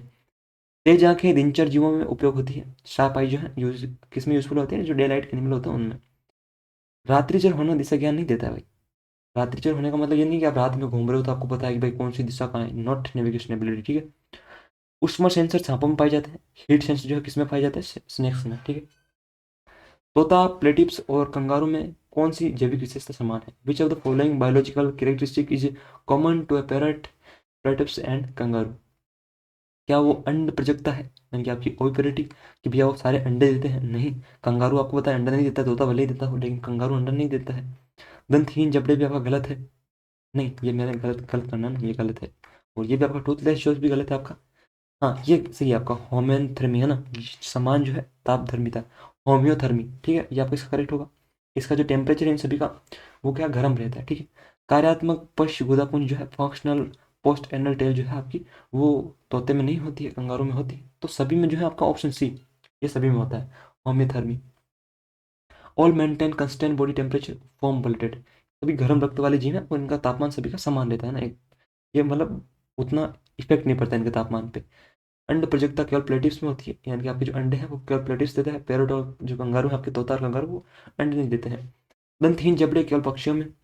आपको पता है कि जो ओनली बर्ड लाइक पेरट्स में जो आपके टूथलेस जो देखने को मिलते हैं आपको, तोते में कार्यात्मक पूछ नहीं होती है।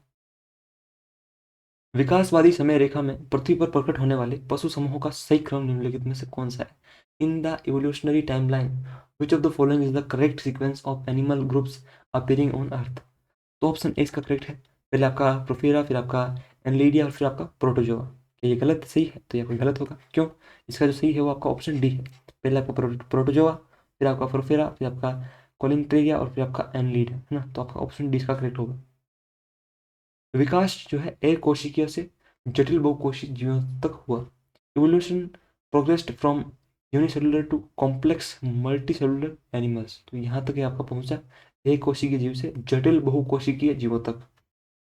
प्रोटोजोआ जो है सबसे प्रारंभिक एक कोशिकीय जीव, यानी कि आपका प्रोटोजोआ जो है यूनिसेलुलर अर्लीस्ट लाइफ फॉर्म्स। जो आपका पोरीफेरा है वो आपका फर्स्ट मल्टी सेलुलर एनिमल है, यानी कि बहुकोशिकीय जीव जो है प्रथम आपका पोरीफेरा है। ठीक।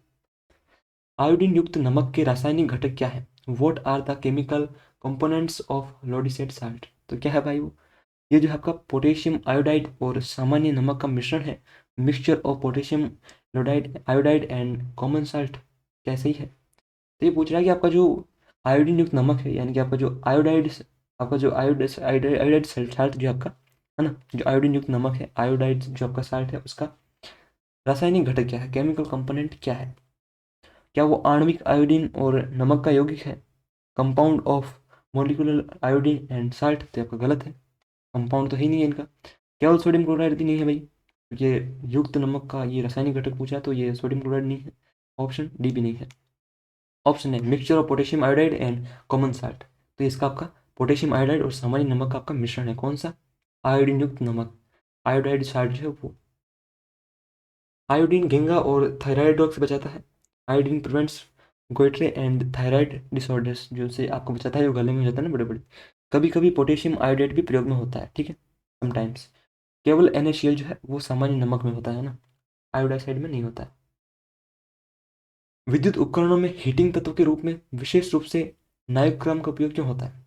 Y is nichrome specifically used as a heating element in electric appliances? क्यों होता है भाई? क्योंकि इसमें जो है उच्च प्रतिरोधकता होता है, उच्च गलनांक होता है, हाई रेजिस्टिविटी होती है और हाई मेल्टिंग पॉइंट होता है, इसलिए option B. Produce more heat without melting quickly. ये क्या करते हैं, आपका जो नाइक्रोम है ये अधिक ऊष्मा उत्पन्न करता है और जल्दी नहीं पिघलता है। सख्त आदमी है ना, सख्त लोंडा है नाइक्रोम जो है। ये क्रोम नहीं देखता है, नाइक्रोम। और क्रोम को नहीं देखते हैं जो सख्त लोंडे होते हैं, जो जल्दी पिघलते नहीं है ना, तो नाइक्रोम। हम क्रोम नहीं देखता है। तो किससे मिलकर बनता है? निकल और क्रोमियम का ये मिक्स धातु है। Nichrome is an alloy of nickel and chromium. कम गलनांक वाले पदार्थ असुरक्षित होते हैं। Low melting points materials are unsafe, क्योंकि वो जल्दी पिघल जाते हैं, उनका गलनांक कम होता है, वो जल्दी गल जाते हैं। ठीक। वांगला उत्सव जिसे सो ढालों का उत्सव कहते हैं, सो ढोलों का यानी कि 100, आपको बताया कि 100 ड्रम फेस्टिवल, ये हम पहले भी देख चुके हैं, है ना, हमारी जो क्लासें थी पहले वाले लेक्चर में। अभी कल ही आया था शायद ये, तो खांसी ट्राई मनाती है, ऑप्शन ए होगा इसका। मेघालय का नहीं, खांसी मनाती है, गारो मनाती है इसे। आपका जो वांगला है इसे गारो मनाती है ना, गारो टाइप, खांसी नहीं मनाती है ना। और मिजो आपको बताया कि चेराव मनाती है, चेराव, चेराव मनाती है। ठीक है। मेघालय का फसल उत्सव है जो सूर्य देवता को समर्पित है। Harvest festival of Meghalaya dedicated to sun god. ठीक है। मीसी सैलीजोंग, खासी जो है नोंगक्रेम नृत्य मनाती है, सेलिब्रेट नोंगक्रेम डांस। मिजो जो है चपचार कूट मनाती है। ठीक है। चपचार कूट भी मनाती है, चेरा भी मनाती है। ठीक है। चपचार कूट। और नागा तो आपको पता है, नागालैंड में हॉर्नबिल वगैरह मनाते हैं। महत्वपूर्ण तीर्थ यात्रा और मेला मणिमहेश, ये हम देख चुके हैं कि हिमाचल में है आपका मणिमहेश वाला, चंबा जिले के पास आयोजित होता है। गुरुवायूर आपका केरला का है, और इसे क्या बोलते हैं, दक्षिण का द्वारका कहते हैं, द्वारका ऑफ साउथ, गुरुवायूर जो श्री कृष्ण मंदिर है उसे। 2024 में किस भारतीय नेता को नामीबिया के सर्वोच्च नागरिक सम्मान से सम्मानित किया गया था? Which Indian leader was honoured with Namibia's highest civilian award in 2024? तो नामीबिया में नरेंद्र जो है आपके, उन्हें नरेंद्र मोदी जी को मिला है, ऑप्शन ए इसका करेक्ट होगा।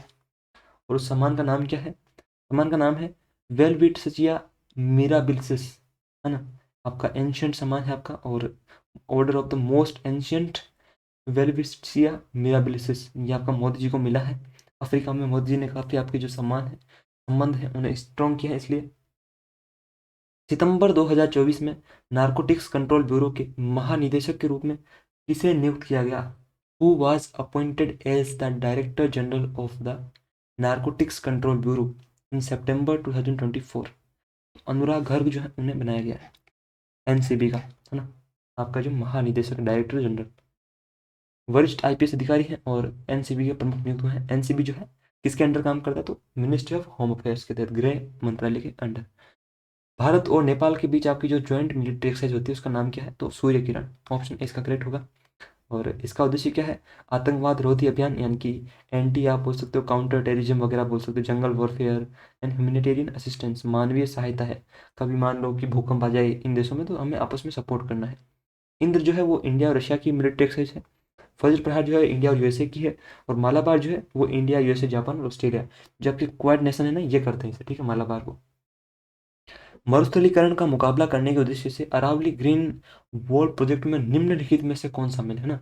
निम्नलिखित में से ध्यान रखना ना, the Aravalli green wall project aimed at combating the desertification covers which of the following?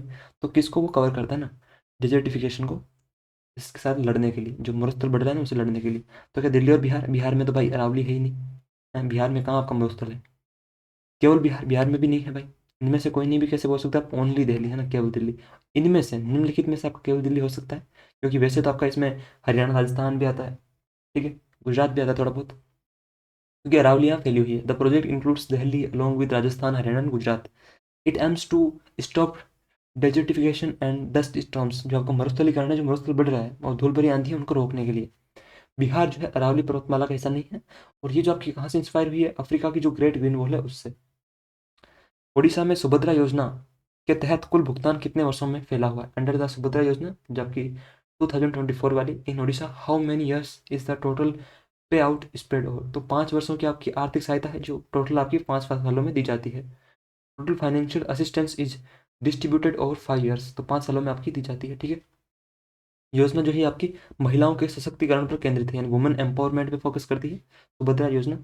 Direct benefit transfer mode use, इसमें जो है प्रत्यक्ष प्रत्यक्ष लाभ अंतरण जो है आपका हस्तांतरण वाला यूज में लिया जाता है। ठीक है, ऑप्शन बी। आगे चलते हैं। कौन सा राजकोषीय स्वास्थ्य सूचकांक की 4 विस्तृत श्रेणियों में से एक नहीं है? Which of the following is not one of the four broad categories of the physical health index 2024? तो क्या वो फिजिकल डेफिसिट है, या ऑन टैक्स रेवेन्यू है, यानी कि स्वयं का कर राजस्व, या प्रत्यक्ष विदेशी निवेश है, यानी कि फॉरेन डायरेक्ट इन्वेस्टमेंट है, स्टेट डेब्ट है, राज्य ऋण है? कौन सा है वो? तो एफडीआई जो है राजकोषीय स्वास्थ्य सूचकांक का घटक नहीं है।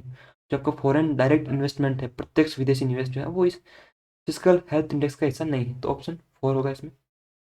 सॉरी 3, ऑप्शन 3 जो है इसका हिस्सा नहीं है, ऑप्शन 3। इसके 4 स्तंभ है आपके किसके, फिजिकल हेल्थ इंडेक्स के। कौन कौन सा, एक तो आपका फिजिकल डेफिसिट यानी कि राजकोषीय घाटा, एक आपका ओवन टैक्स रेवेन्यू यानी कि स्वयं का कर राजस्व, एक आपका स्टेट डेब्ट यानी कि राज्य ऋण, और एक आपका पूंजीगत व्यय कैपिटल एक्सपेंडिचर, कि आपने कितना खर्चा किया कैपिटल बनाने के लिए ना, कैपिटल एसेट के लिए, जो आपने मान लो कोई आप सड़क वगैरह बना रहे हो, इन्वेस्ट कर रहे हो, ठीक है। ये कौन रिलीज करती है, नीति आयोग। क्या, फिजिकल हेल्थ इंडेक्स। निम्नलिखित में से भारत के निर्यात तैयारी सूचकांक के 4 स्तंभ कौन से हैं। Which of the following are the fourth pillar of the export preparedness index of India? तो जाहिर सी बात है जो सबसे बड़ा होगा वही जाएगा, option A policy, business ecosystem, export ecosystem और एक्सपोर्ट परफॉर्मेंस। तो ऑप्शन ए इसका करेक्ट होगा, ठीक है। ईपीआई जो है राज्यों की निर्यात तैयारी का आकलन करता है। EPI evaluates how prepared states are for export, कि भाई कितने तैयार है राज्य एक्सपोर्ट के लिए। और ये नीति जो किसने लॉन्च की आपकी, नीति आयोग ने, ठीक है। तटीय राज्यों का प्रदर्शन बेहतर रहता है इसमें, कोस्टल स्टेट जो है वो जनरली इसमें बेटर परफॉर्म करते हैं, ठीक है। तो ये क्या क्या देखता है आपका, policy, business ecosystem, export ecosystem और एक्सपोर्ट परफॉर्मेंस, की भैया कैसे इसका परफॉर्मेंस है। जीटीआई 2024 में किस क्षेत्र को वैश्विक आतंकवाद के केंद्र के रूप में पहचाना गया है। Which region has been identified as the epicenter of global terrorism in the GTI 2024। Middle east है, साहेल रीजन है, साउथ एशिया है, सेंट्रल अफ्रीका। तो Sahel region, option B. Sahel क्षेत्र में आतंकवाद से सबसे अधिक मौतें होती हैं। माली, बुर्किना फासो, नाइजर इसमें शामिल है साहेल क्षेत्र में, ठीक है। और institute for economics and peace इसे जारी करता है। शासन कला से संबंधित प्राचीन ग्रंथ अर्थशास्त्र किसने लिखा था, आपको बताइए, कौटिल्य ने लिखा है, चाणक्य ने। इसमें सप्तांग सिद्धांत बताया गया है ना, और इसमें आपका एडमिनिस्ट्रेशन, डिप्लोमेसी, इकोनॉमी और एस्पिनोज के बारे में सारा बताया गया है। मैगस्त्री ने आपकी इंडिका लिखी है। झुम्पा लाहिड़ी ने 1999 में यानी कि आपका 1990 में किस अपनी पहली कृति के लिए पुलित्जर पुरस्कार जीता था, है ना। उनकी पहली कृति कौन सी थी जिनके लिए उन्हें पुलित्जर प्राइज मिला था, झुम्पा लाहिड़ी जी को कब मिला था, 1999 में। वो थी आपकी interpreter of melodies, option B, ठीक है। और द नेमसेक जो है पहला उपन्यास था, the namesake was first novel not Pulitzer winner, ठीक है। तो पहला उनका उपन्यास था आपका द नेमसेक, लेकिन जो पुलित्जर वाला था वो आपका कौन सा था, वो था आपका interpreter of melodies. The God of small things आपको पता है कि अरुंधति रॉय जी की है, ठीक है, अरुंधति रॉय जी की है। इनके लिए इन्होंने 1997 में आपका बुकर जीता था, ठीक है, बुकर पुरस्कार, बुकर जीता था, बुकर प्राइज, ओके। आर के नारायण की मालगुडी डेज है, मालगुडी डेज इनकी है। और रस्किन बॉन्ड की तो आपको पता है कि अलग अलग किताबें हैं, पीछे कुछ रहेगा क्या, हाँ। बुकर जीतने वाली पहली भारतीय महिला जो है आपकी अरुंधति रॉय जी है। कर्नाटक संगीत में 5 मात्राओं वाली लय ताल को किस जाति के रूप में जाना जाता है। In Carnatic music a rhythm tala with 5 beats is known as with jati, क्या बोलते हैं इसे, तिस्र, तिस्र तो 3 को बोलते हैं ना, तिस्र यानी 3, चतुर्सा 4 को बोलते हैं, तो मिश्र या खंड तो वो बोलती है आपकी, किसे बोलते हैं, 5 मात्राओं वाली खंड को बोलते हैं, ठीक है। मिश्र में 7 मात्रा होती है, खंड जाति में 5 मात्रा, तिस्र नाम से पता चल रहा है कि भाई 3 होंगी, चतुर्स में 4 होंगे और मिश्र में 7 होंगे, तो इसमें खंड बोलते हैं, ठीक है, ऑप्शन सी। तो ये आपकी क्लास होती है यहाँ पे कंप्लीट, ये आपके सारी जो आपके इंपॉर्टेंट 50 क्वेश्चन थे। यहाँ तक जिसने भी देखा है उसका भला होगा, जो उसने देखा है। और बाई चांस अगर कोई मिस्टेक हो गई तो बता देना, वैसे मैं नहीं करता हूँ, बट बाई चांस कभी हो जाती है ना, इतना ध्यान नहीं रहता कभी कभी, तो हो जाती है, बाकी नहीं करता हूँ, ठीक है। हो जाए तो बता देना, बाकी ऐसे ही अपनी तैयारी मजबूत बनाते रहें। धन्यवाद।